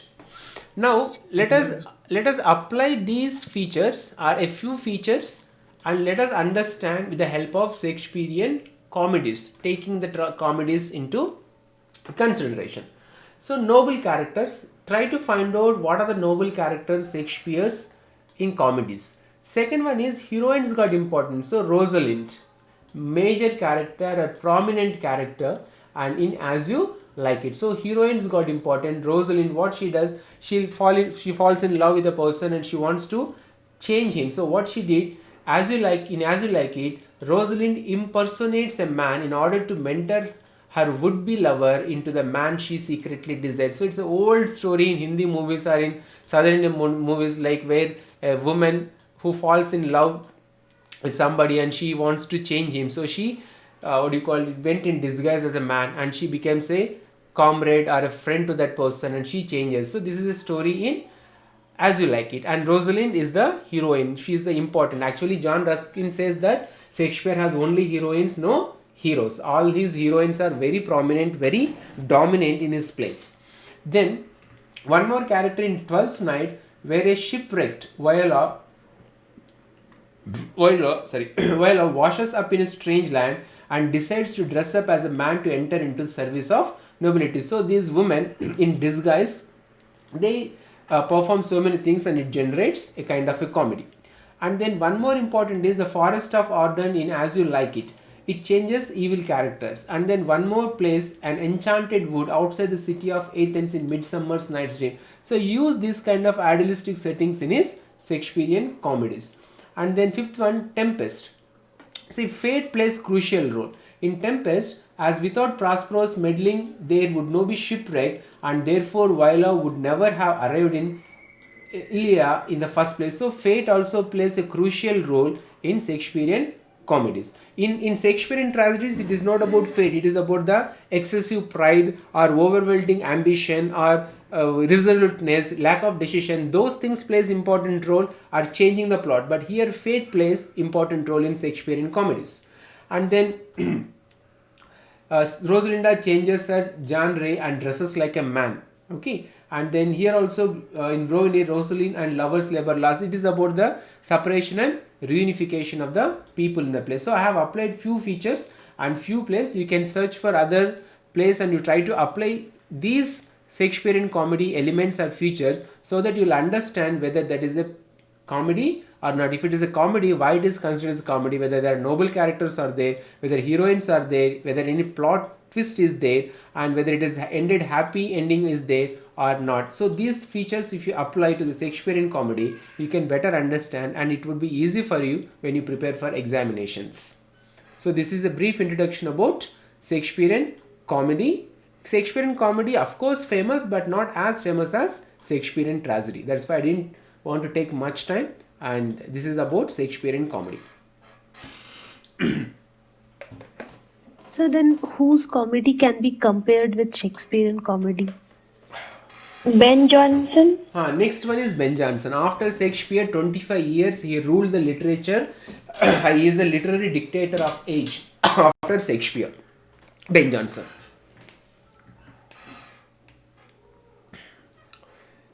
Shall I continue? Yes, sir. Now, we have to discuss the classical form of drama and the Shakespearean drama. First, let us understand these things. Three unities. It was proposed by Aristotle. Aristotle actually said only unity of place and space and unity of time. But Shakespeare has brought unity of action. What is unit? Three unities are there. Unity of action, unity of place, unity of time. That means in any drama, in any play, these unities to be followed. Aristotle in 16th century confined his dramas or explained or ruled that unity of place or unity of time should be in the dramas. So all these university wits, those who are traditionally following Aristotelian theories, they used to show drama or perform drama based upon unity of place and unity of time. So their all dramas are like one act plays. Their dramas are like one act plays where the action begins and there only the action ends. Okay, and that could be completed within 1 hour only, because they can't show the timeline like 1 year, 2 years or 3 years on the same stage. Whereas Shakespeare deviated from that tradition and he had used unity of action, unity of place and unity of time in a very spectacular way. And one of the examples where Shakespeare has used unity of action, unity of place and unity of time is Tempest. In all other plays, he has not used these three in a accurate way or in a particular way. He has come out of the tradition and he had made all his plays so interesting. If you see the plays, there are so many different plays in Shakespearean dramas, and there are so many characters in Shakespearean dramas, and there are so many timings in the Shakespearean dramas, which is exactly opposite or deviated from the Aristotelian standards of drama, which classical drama states, and the classical drama method is followed by most of the university wits. Though they are educated, they stick to the classical form of drama, whereas Shakespeare has experimented with the drama and he made new forms of drama. So what is this? Let us come to unity of action. So what is unity of action? It is a logical, spelling mistakes, typing errors, typo errors. So what is this unity of action? That means one action should be connected with the subsequent actions, or the previous action should be connected to the present action and the present action should be connected to the next action. There cannot be like, in the for example, to make you understand in a simplistic way, when the movie starts, you see a war. Okay, so there were killing for 1 minute, then suddenly you find one more scene where a mother is playing with the baby. So what is the connection? There is no connection between these two. Of course, to create suspense, the director might have shown the first sequence and second sequence, but there is no unity of action here. So what is unity of action means? There must be a logical connection between two episodes or acts. For example, if the king died, so out of grief, because the pain which created the death of the king, the queen also died or queen also committed. So there is a logical connection between two episodes. The king died, out of an act of grief, the queen also died. So there is a logical connection between two actions. So in this way, unity of action can be shown in the drama.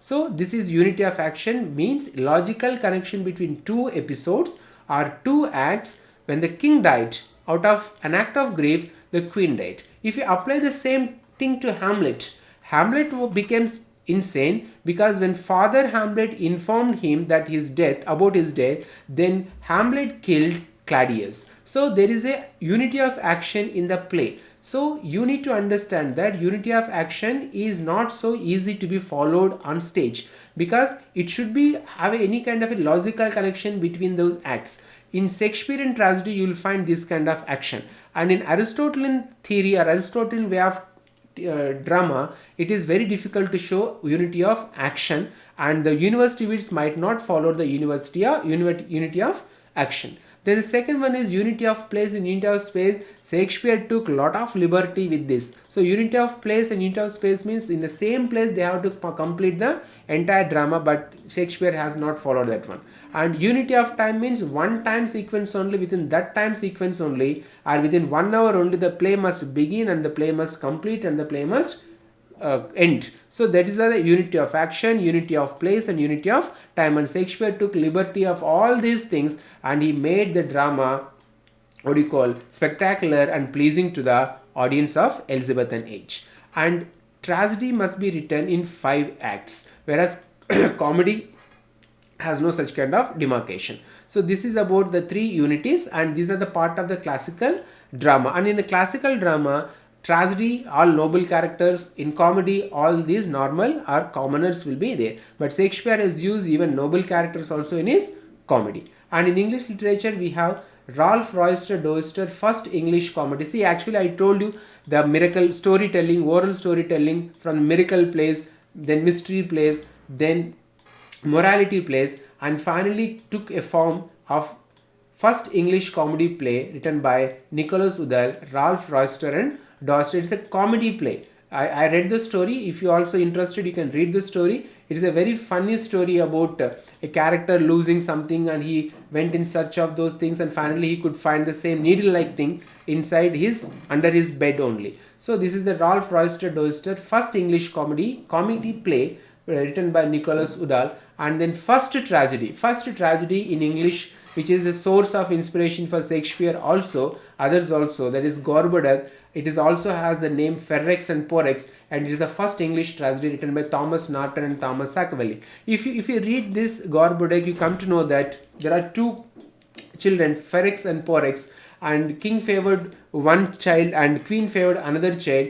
Ferrex killed Porrex, I suppose, if I am not recollecting properly. One child killed another child to become the king, and then mother killed another child. So when the commoners saw this, the rebels came and killed the queen and king, and when rebels killed those people, the nobles came and killed those rebels also. So everything ended in death. All the play is blood, tragedy, all the drama was shown on the play, and this is the first time it was shown on the stage. And this is the Gorboduc, that is Ferrex and Porrex, and is the first English tragedy by Thomas Norton and Thomas Sackville.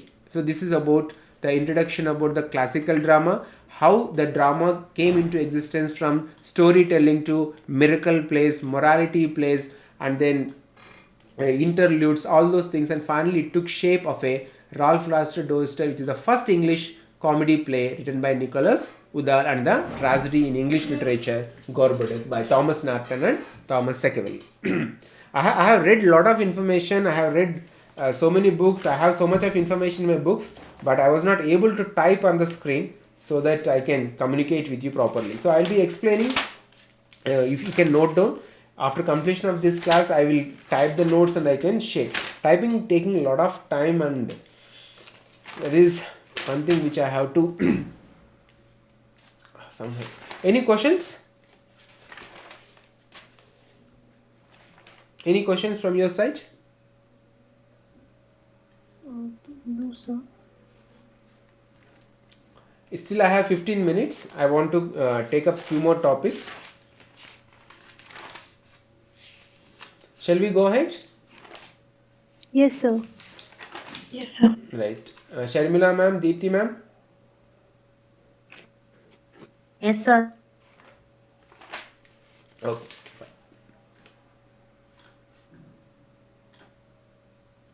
Okay. Now, if you see, this is what is the name of the play? Can you tell me the name of the play? Who are this? Antonio and Cleopatra.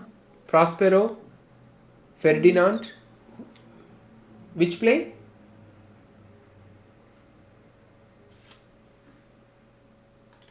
Is it visible? Yes, it's visible. What is the name of the play? Sir, Tempest. wait, I know, but Tempest. measure for measure? Tempest. Tempest. Okay. And then one more play. Tell me what is the name of the play? Characters, you see the characters?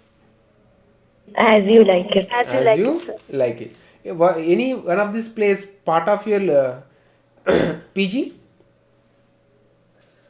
So, As You Like It was part of our UG, sir. Okay. Right, fine.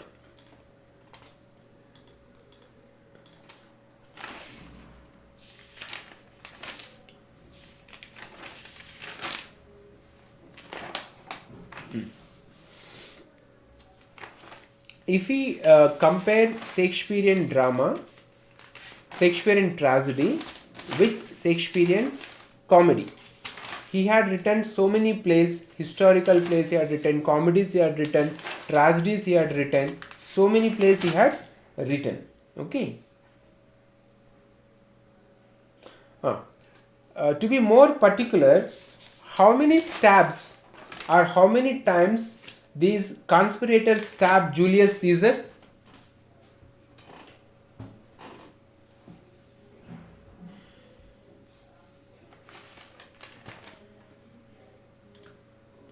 Diksha, Preeti, are you there? Yes, sir. I'm checking it, sir. You have explained the story. Now I want to give the information about this examination point of view. What is the information important? And based Sir, on it is 23 times. 33 or 23? 23. I have searched in Google, it is coming 23 times. 23. Okay, so you need to clarify whether it is 23 or 33. And who stabbed first Julius Caesar?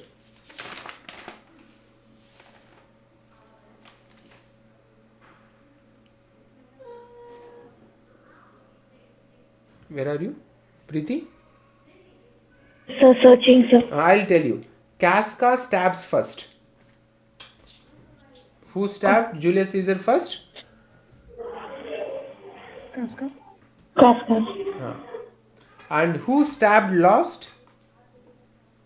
Brutus. Let us come back to the story. Who stabbed last? Brutus stabs last. And from whether he stabs front or back may be funny, but exam point of view, these questions will be very confusing. Genital, they are saying. Genital part, summers. He stabs from back. I don't know. Brutus stabs last and he stabs from back. Okay. When Brutus stabs, Julius Caesar said one very famous line in English literature. Can anybody tell me what is that line?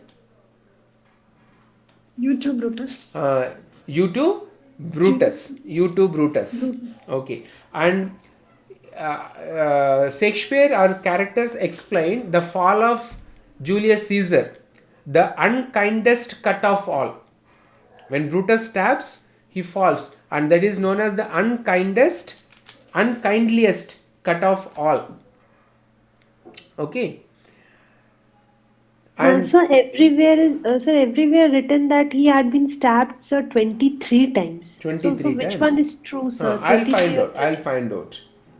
When I was preparing that time, I had written here 33 stabs. So we'll find out how many stabs and who stabbed first one, second one in examination point of view. Okay. After killing Julius Caesar, one character said these dialogues again and again. Not that I loved Caesar less, but I loved Rome more. Who said this? Brutus? Brutus. It is the Brutus. So not that I loved Caesar less, but I love more. Because Brutus is actually a tragic hero. Brutus not killed. Sir, Brutus want to continue with the democracy of Roman. He doesn't want any autocracy ruling king will come to the Roman. That's why he got into the conspiracy. Right, correct. Then first Julius Caesar will finish, then we'll go to the Macbeth and then Hamlet. Okay. So what is the source for Julius Caesar's Shakespeare's Julius Caesar? Source. Source of this are Greeks and Roman historian Plutarch. It is Plutarch's Lives, Sir Thomas North's translations. And sir, it is a transition play also. It's a transition play also. Right. Then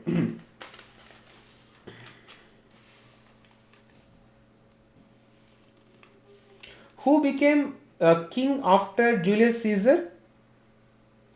Any information is there? Octavius. Who is Octavius? Where is this character? Octavius Caesar, correct? Adopted son of Julius Caesar. Adopted son of Julius Caesar, correct. When Julius Caesar enters into his country or into that place, then who offered him crown thrice? Somebody offers crown to Julius Caesar thrice. Antony? Mark Antony. Who offers his crown thrice? Mark Antony. And who gave the funeral speech, or after the death in the marketplace, who gave the speech? Antony. Antony. And his famous line is, Brutus is an honorable man.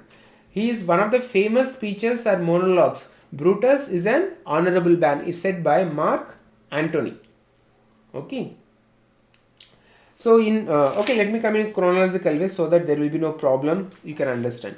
So what are the supernatural elements you found in Julius Caesar, Preeti? Ghost of Julius Caesar, which appears in front of Brutus. Right. I have written here fire in rain. Did you find that one? Fire in rain? No, sir. And then Yes, it was. it is there. Fire in rain is there. Supernatural element in Julius Caesar.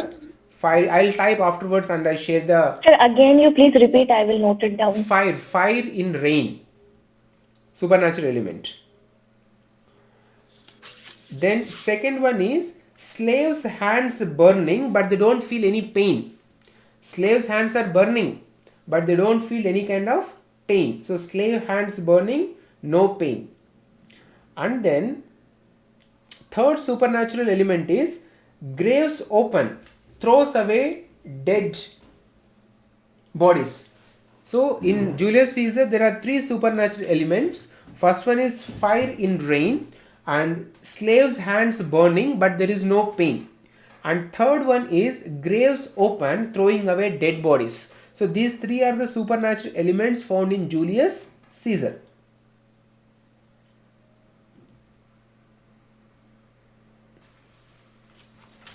Shall I go? Continue?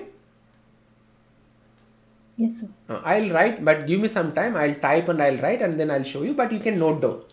Okay. Now, few questions on characters. Julius Caesar only. All four can participate. Not only Preeti, others can also give answer. First question is, who is the wife of Julius Caesar? Calpurnia. Right. Who is the friend of Julius? Casca. No, wife of Julius Caesar. Calpurnia. Who is the wife of Julius Caesar? California. Calpurnia. All right. California or Calpurnia? California. Calpurnia. Here I am highlighting that one. Julius Caesar's wife. Then, who is the friend of Julius Caesar? Antonio. Brutus. Is Brutus or Mark Antony? Brutus. Decius Brutus. Now see here. Brutus is a Roman senator, leader of the conspiracy against Julius Caesar. Mark Antony is a loyal friend to and supporter of Caesar. If you get confusion with Brutus and Mark Antony, who offered the throne to Julius Caesar thrice at the beginning of the play? Mark Antony. Mark Antony. So because in KVS PGT exams, they may not ask you very tough questions. They may ask you only superficial questions. So we have to prepare even for that kind of questions also. So Mark Antony is a friend of Julius Caesar. Now tell me, who are the conspirators? Sir Brutus.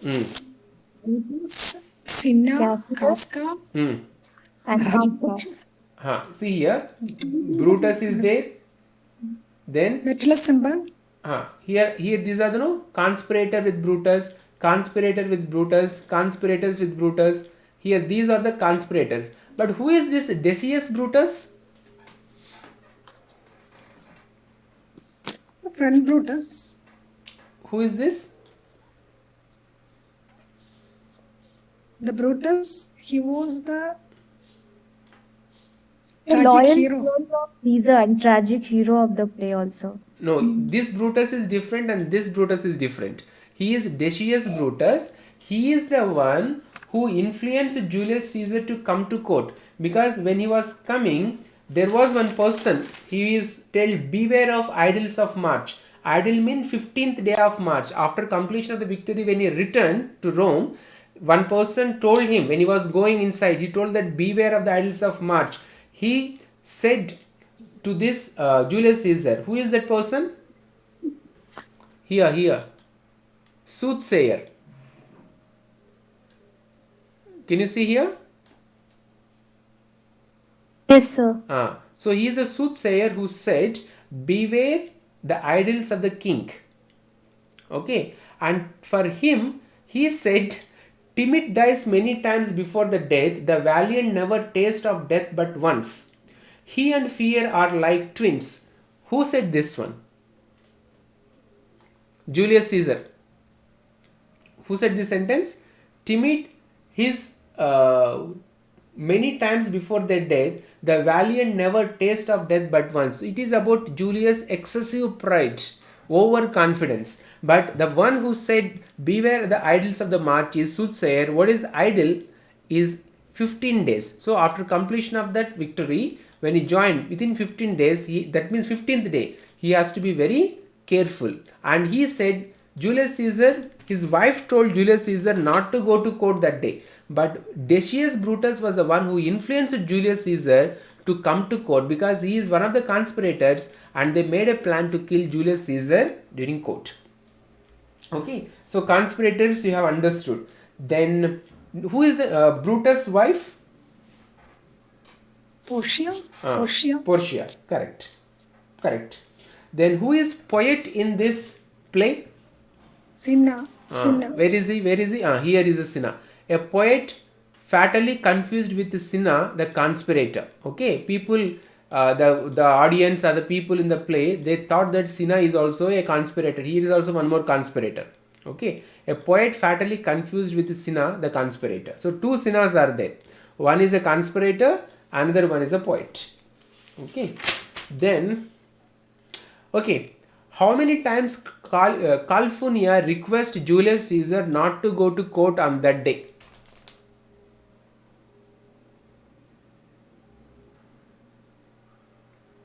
Preeti? So still searching. 3 times.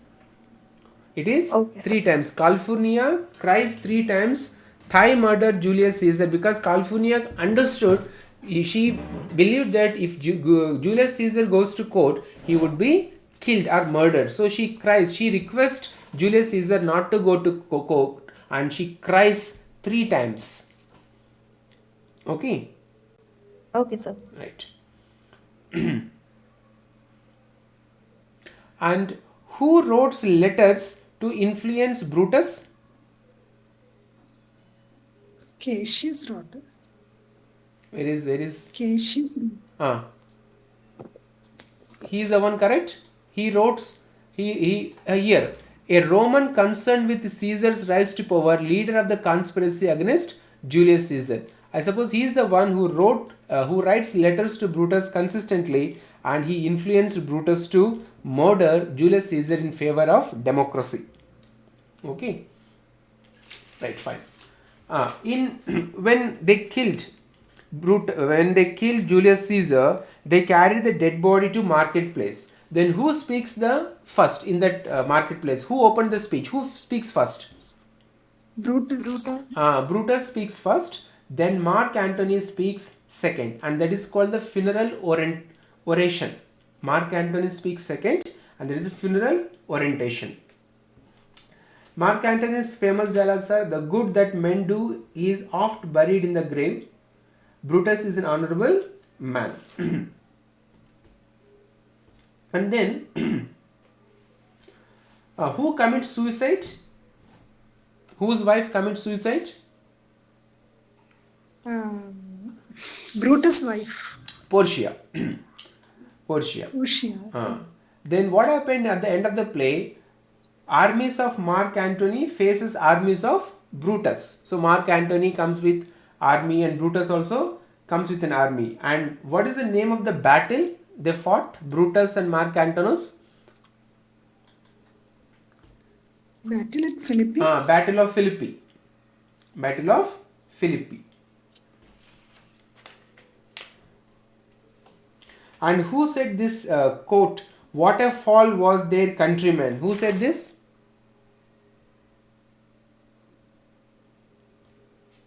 What a fall was their countrymen, the unkindliest cut of all. Brutus cut, unkindliest cut of all. Because Julius Caesar believed Brutus Who said this one? The unkindliest cut off all, what a fall was their countrymen. It is said by Mark Antony. Am I audible, Preeti? Yes, sir. Sir, actually, I have to work with the play more as It's okay, it's okay. lots of quotations were missing, sir. I need to add this. Sorry, Because sir. no problem, you have tried your best. I too agree and I should appreciate. Why I am giving you these sentences is, in examinations they will give you a sentence and they may ask you who said this sentence or to whom this sentence was spoken. So at least we should know who said that sentence. That's why. And then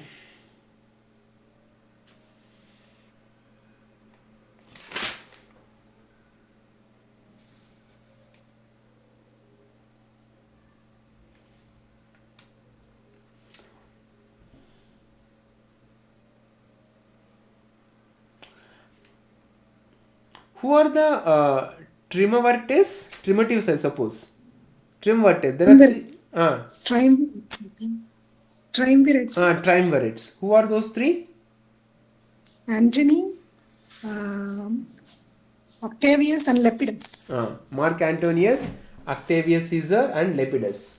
Then they fought with Cassius, Brutus, and Stato. And who kills Cassius? It's Pindar who kills Cassius. Correct? They run to sword. Yes. Right.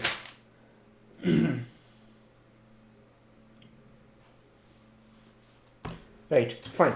So what I am trying to tell you is, if you try to write notes or if you try to analyze a play based upon the important information, then what will happen in examinations, if they ask you a kind of a question, then you can identify the answer and you will score marks. See, the main problem with the literature students, I'll tell you, don't take me wrong, the main problem with the literature students is, we read the story, we enjoy the story, we'll understand the story, we'll remember the story, we'll explain the story to 100 times. There is no problem. But when it comes to the elements of the story, according to the examination point of view, there we don't concentrate. So I am trying to shift your focus from reading and enjoying. Of course, that is also important. At the same time, you should focus on the examination point of view. So whenever you read any story, make a note of important information according to the examination point of view. Then you will enjoy reading as well as you will score marks also in the exam. One of the techniques you have to use, do you read current affairs, Preeti, Diksha? Yes, but not that much updated. But I read when I get some newspaper. I watch news, but not that much updated. Sir. Right. I'll just take 2-3 minutes. Then because I learned this technique long back. We want to read newspaper only to get the current affairs, latest information. But the moment you decided that you want to browse only current affairs, you want to note down the current affairs only. But the moment you open the newspaper, you will see here somebody eloped with somebody killed somebody else, and somebody did some kind of what you call dowry case happened here. Somebody has taken a lot of bribe here. So what will we do? We will look into that matter and we will read those things. Do we really concentrate on the paper in examination point of view, Preeti? Sir, I don't read newspaper daily, but I watch news channels and all. Which news channel do you watch? Sir, G News, Republic TV. Right. Arnab Goswami, right? Nation wants to. Yes, sir, his debates are quite interesting, so right. that's why. Right. What about you, Diksha? So same, sir. Means yes. Whenever I read newspaper, my focus goes to those criminal articles in which you explain, sir. So that is a natural tendency. We get attracted to those things. So if you want to read newspaper in examination point of view, or to obtain only current affairs, then newspaper is not the right way. Newspaper reading is not the right way to collect the current affairs.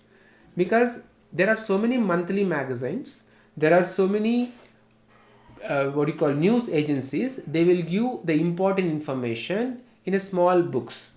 So if you want to confine yourself only for getting information, then don't read the newspaper. It's my personal experience. I too start with noting down the information, but somewhere we get struck with some kind of interesting information. They know, the newspaper reporters, they know exactly how to catch our attention. So they will say, husband killed wife, finish. 1 hour we will read, 2 hours we will think, and then throughout that day we will be in the same mood. It happens or not? Or there will be one more story. Government employment notification came. Already the posts are fixed for their family members. When you read such kind of information, you will get demotivated. So what my point is to tell you, communicate with you, that when you read any literary work, don't read it only for pleasure. Try to read it in examination point of view. In exams, especially in competitive examination, they don't ask you the plot. Do you think they will ask you the story of Hamlet in examination? Yes, sir. They don't ask you the story of Hamlet or Julius Caesar or Macbeth in MCQ pattern of examination. In descriptive exams, they will ask you, and during our time it was descriptive examination. Prelims was MCQ, descriptive was mains examination. So I gave mains examination for 120 marks. So they asked these kind of questions in descriptive paper.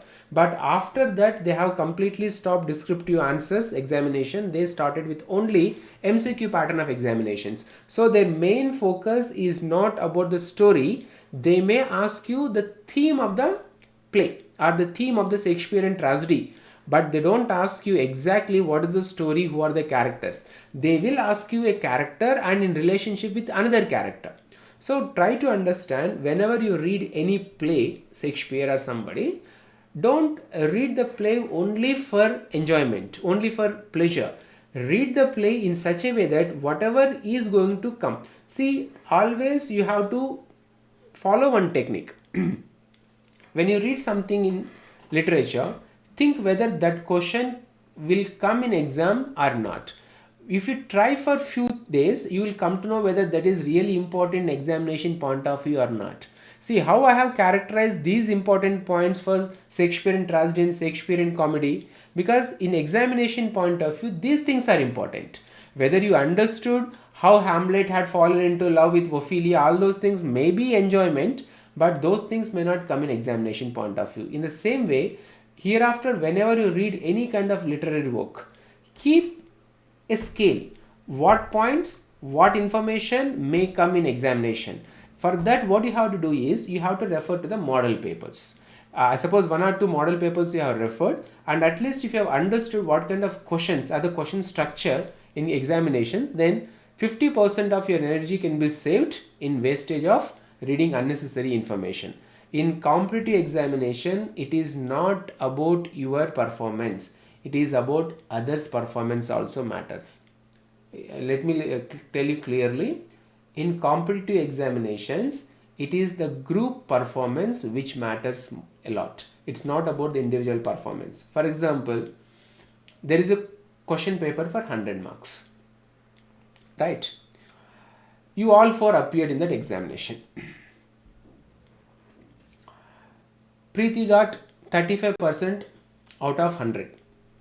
Deepthi ma'am got 34% out of 100. Sharmila ma'am got 33% out of 100. Diksha got 31% out of 100. Do you think that you all will clear exam? Diksha? No, sir. No, you are wrong. You will definitely clear the examination. If that performance is of your 4, then what will be the cutoff for the examination to clear? It would be 30 marks. So the average performance in a competitive examination matters a lot, not individual performance. There may be another student, like for example Kabir or maybe Nilima, they scored 90 marks. But what is the cutoff mark here? 31 marks. So it is group performance which matters a lot in competitive examination. You need not to score 100% of marks in competitive examinations.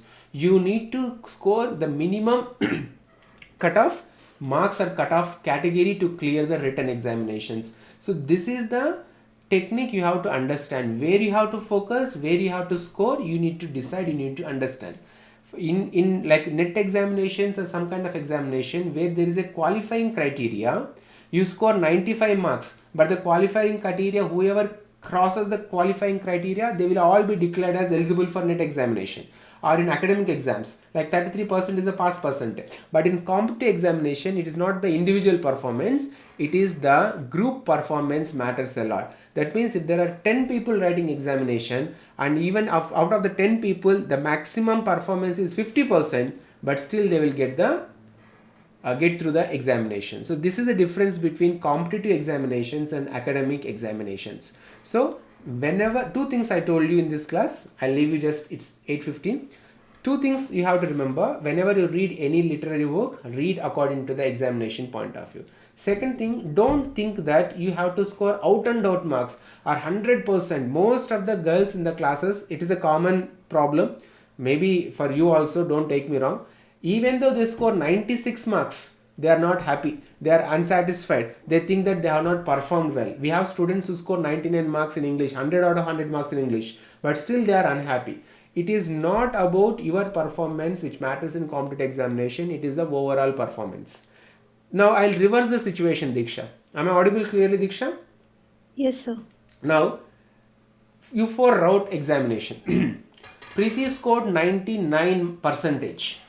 Deepthi ma'am scored 99%. Sharmila ma'am scored 99%. And you scored 98%, Diksha. Do you think you will clear the exam? So first they will get selected, and then if seat is vacant, then I'll be But able you scored to. 98%, Diksha. It is what you call, no? So, but it depends on the number, that how many person have got that 99% marks, Right. no? Correct. So that means even if you score 33 also, you can clear exam.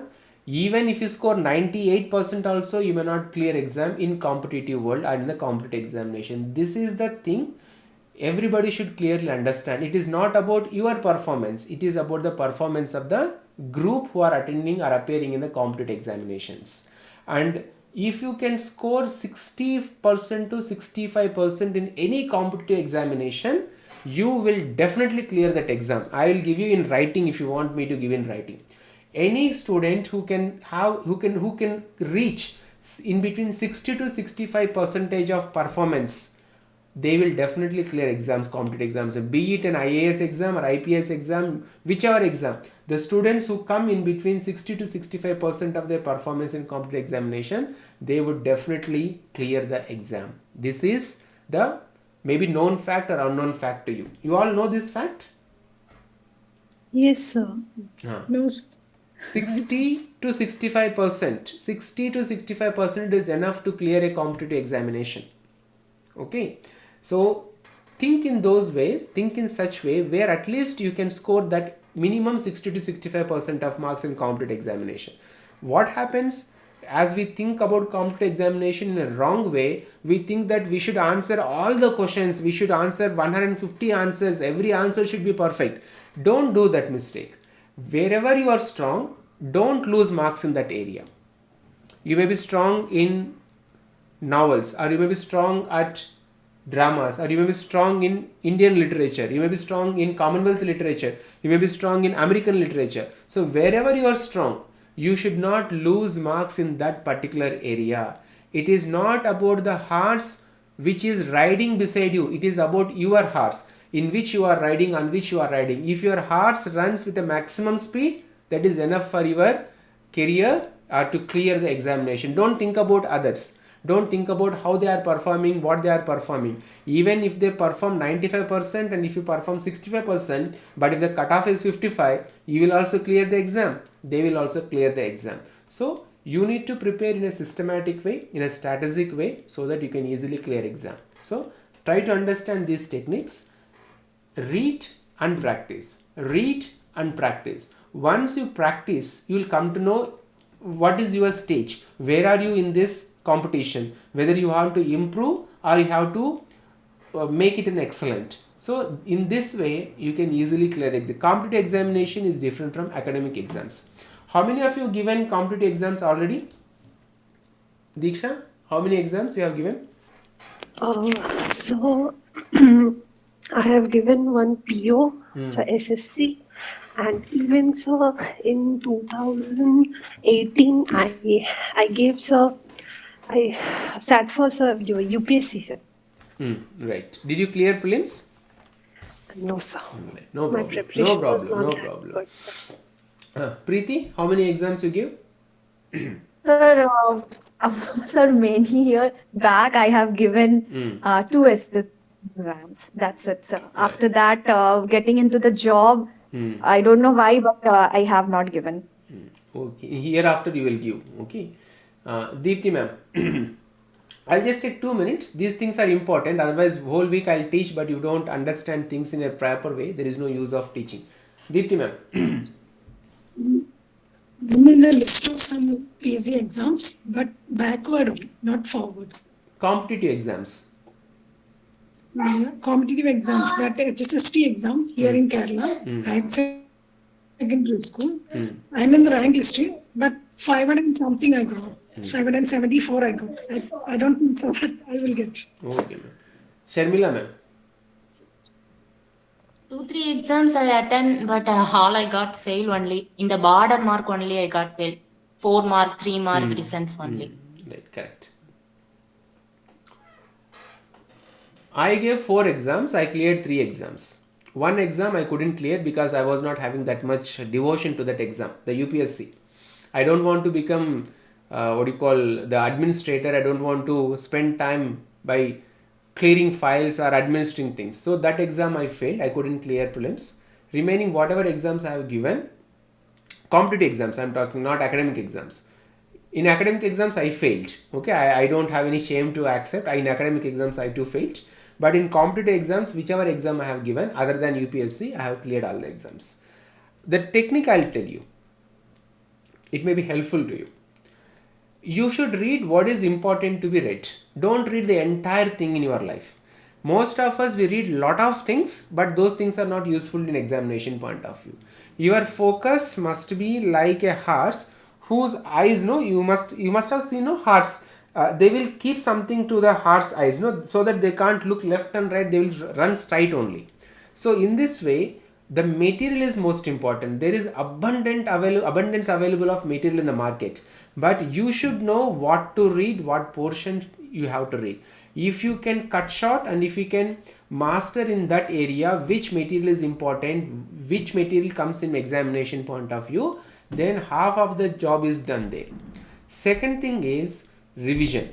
If you revise again and again, you will remember the information in the examination. See, examination, lot of tension, lot of stress is there. One side it is our aspirations, family will be behind us. Maybe if you are married, then your spouse will be behind you. If you have children, the children future. All these things depends upon your one single exam. Am I right or wrong? Yes. So in that decisive moment, most of us become stressed. Okay. So what I am trying to say, you find out the right material. Once you find out the right material, then apply the right strategy for preparation. What I am doing is, I am trying to make you understand what is the easiest way and the right way to study the texts. If you read the text for 1 week, then somebody will read 7 texts in 1 day, and they will have more information examination point of view, and they can clear the exams. So read the right material, study in a right way, practice in a right way, and then you have to appear in the examination in the right way. Automatically you will clear exams. I cleared one exam. I suppose it is in southern India, it is called Village Development Officer. It is class 12 level exam. It is like in Bengal there is a BDO, correct? Block Development Officer, Diksha. Yes, sir. Yes, sir. So under that there will be so many posts, and the least post is like Village Development Officer, VDO, I suppose, if I am not wrong. So when I was just completed my 12th class, I appeared in the exam, I cleared. But my mother told, don't go to that post. It is very low level post. You will not enjoy your life. So continue your studies. So I studied. Then I appeared in JL, junior lecturer in our state government. I cleared that. Then appeared in KVS. I cleared that. Only one exam which my family forced, my relatives forced, but I was not interested, that was UPSC. I prepared, but I don't want to clear the examination. So when we don't do things with full dedication, we will not succeed in life. So what my point to tell you is that there are so many people like me, there are so many people around you who could easily clear number of exams. Then why can't you clear? Is there is problem with the exam? Is the problem with us? You have to tell me the straight answer. The problem with us. There's a problem with that. Others too? Yes, problem. Yes, sir. So you're all good students. You have accepted. You are not having hamartia. You don't have tragic flaws. Because there are so many people, they don't accept their mistake or their problem. They will criticize the system. What they criticize? See, it is difficult to get the government job. Government jobs are fixed. Only people who bribe the government officers, they will get the jobs. Others won't get. Nobody got job without paying money. Yes, of course, there may be some people who got into government services paying money. But there are thousands of people who entered into government service without paying a single penny. I have not paid anything. I got government job. There are so many people in Kendriya Vidyalaya Sangathan who have not paid a single rupee. Okay, I cleared junior lecturer examination in Andhra Pradesh. I have not paid a single rupee. So what I mean to say that if you accept, there are so many people around you who cracked so many examinations, but when you are not able to do that, there is something defect, there is something problem in your side. So from our side, what is the problem? We should analyze, we should understand, and we should rectify. Very simple strategy. We have to accept, we have to analyze, we have to find the solution, and then we have to rectify our mistakes. That is the way from failure to success. Do you accept it? Do you understand what I said? Preeti? Preeti, am I audible? Yes, sir. Yes, sir. Sharmila ma'am, Diksha ma'am, Deepti, am I audible? Yes, sir. You are audible, sir. Right. So what I want to say that you have 2 days, Saturday and Sunday. In the next class, that means on Monday, I will give you 2 minutes or 5 minutes time to all the participants. You should tell me why you failed in the competitive exams so far, what were your mistakes, and how are you going to rectify those mistakes. Simple explanation. Sir, Aditya. excuse me. If we can't find out what we will do, that's the main problem. So I have given 2 days to you. I have given 2 days time to you. You need to understand, it is called what do you call, I'm not getting the word, but it's a kind of self-study. Last year, KV exam. I couldn't clear last year KV exam. See, Deepti ma'am, I can tell you one thing. There may be so many other problems also which will, create a kind of influence. Maybe health problem. Somebody might have disturbed you before exam, or maybe invigilator might have disturbed you. All those things are there. But you should be in a position, if the exam happens tomorrow, you should have the confidence that you are going to clear. That much confidence should be built in your mind. If you have that much confidence, whichever exam you want to write, wherever they want to conduct, let them conduct in a bus stand also, on a footpath also, we will clear the exam. That much confidence comes only when we realize our real potential. To understand our potential, we should understand where are we wrong, where we went wrong in the previous occasion, so that we can rectify. So 2 days time is given to the brainstorming. You can write down, it may be silly, but in this age also, if you write down your areas of weakness, you will come to know. See, anytime anything can happen and your life can transform from this stage to another stage. Think about the day when you get a government job, and once your life is settled, you will enjoy, your family will enjoy, your children will enjoy, all will live happy life just because you cleared one exam. So everything depends upon and you should know where you went wrong. I don't say that you might have committed a lot of mistakes, but somewhere you went wrong either in strategy or in preparation or lack of guidance. If there is lack of guidance, then we are here to help you to clear the exam. But you should know where you went wrong and how you can rectify your mistake. How can you correct before the KVS releases the examination? This is called mental preparedness. One side is examination preparedness and this is called mental preparedness. We should identify where our mistakes, what are our mistakes, how can we rectify our mistakes. I'll tell one thing and then we'll end the class. I also had the same problem when I started preparing for exams. I used to get lost in literature. When I used to read those literature, there are so many kinds of different varieties of literature. When you are exposed, you will feel interested or inclination towards the literature than examination.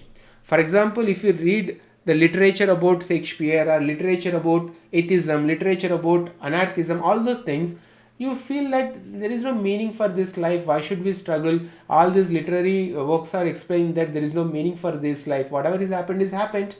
And they have lived tempestuous life. They have enjoyed their life like bad people. Why should we enjoy or why should we study? So all these ideas comes.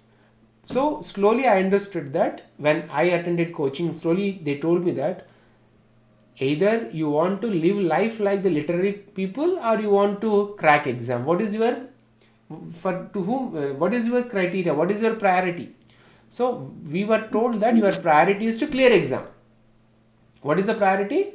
To clear exam. So read everything only keeping in your mind to clear exam. Don't think any other thing when you are preparing for the exam, when you are reading for any book. If you think that the book is eating your time, throw the book, don't read the book. But only understand the at least summary of that particular book. What are the important elements or aspects or questions coming from that book? In that way, you will clear the exam. There are so many teachers, there are so many lecturers, there are so many professors who have not touched Hamlet, not touched Macbeth, not touched Julius Caesar, but they have answered excellently when the questions comes from this text. So this technique you have to apply. I request you sincerely, these 2 days, think about that. Where you went wrong, why did you go wrong, and how you can rectify your mistakes. And please explain in the next class. Will you do that? Yes, sir. Yes, sir. Yes, sir. This is mental preparedness. This is important. Okay. And please understand, this is also part of your coaching. Okay. So if you have any questions, you can ask me. Otherwise, it is already 8:30.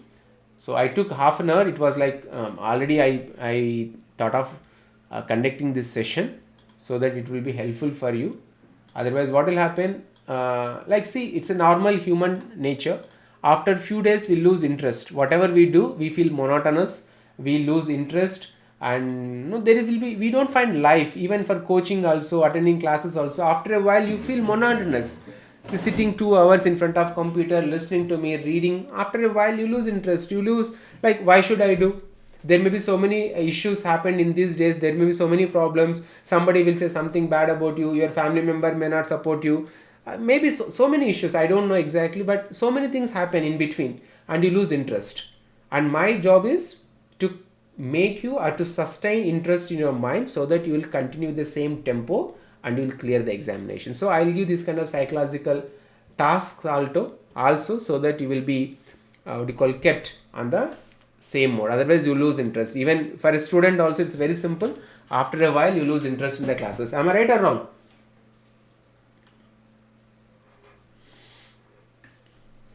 Maybe, but we are interested, sir. But it happens, see Dipti ma'am. Though we are adults, the mind. I know you are on the right track.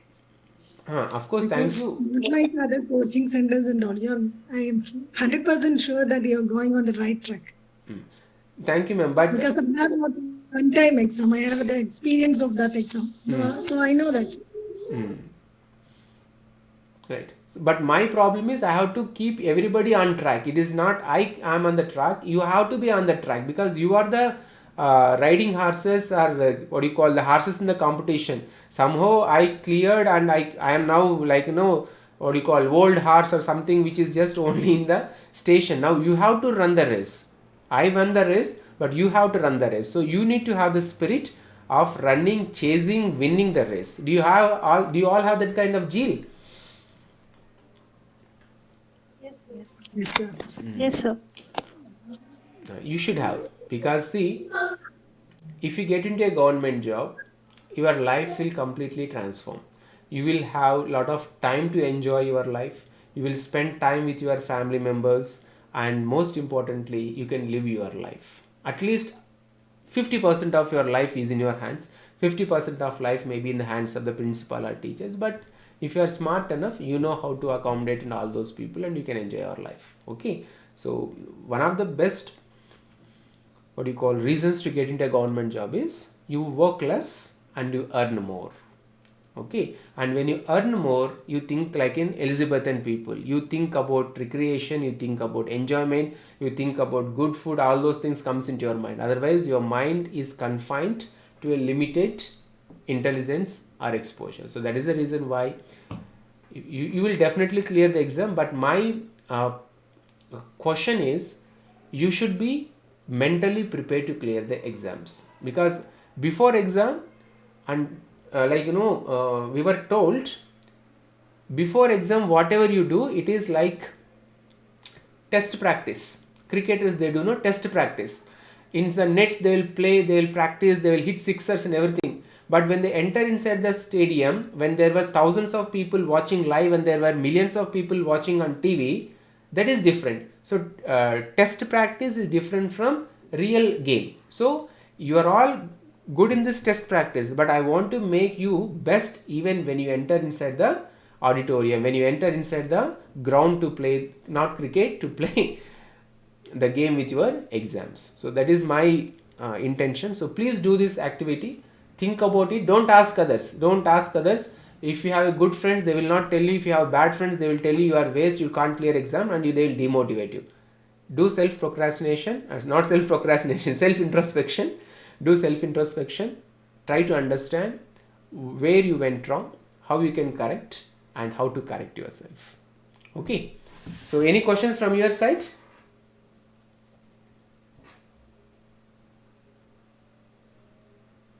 Diksha, Preeti, Sharmila ma'am, Deepti? No, sir. Okay. So after completion of this class, I'll share the question paper. See, it is like a torture for you, I know that, but this torture in a better way. If you take this torture, then after few years, you will enjoy your life. So sometime you have to bear this torture, and you have to complete, and you have to write, practice it. So after completion of this class, I'll share the question paper. You attempt and go to bed. Is it fine? Sir, is it necessary to finish the test today itself? Tomorrow, ma'am. One day I'll give you time to finish, and then Sunday, that time only I'll open the question paper. I will not open the question paper beyond that time limit, 10 a.m. to 12 p.m. 12 a.m. only. So within that time frame only, you have to attend the exam. So shall we call it a day? Shall we close the session? 2 hours, I suppose 2.5 hours session today. Shall we close? Yes, sir. Okay. So complete the test and then only say good night to me. Good day all of you. Take care. Bye. Thank you, sir. Bye.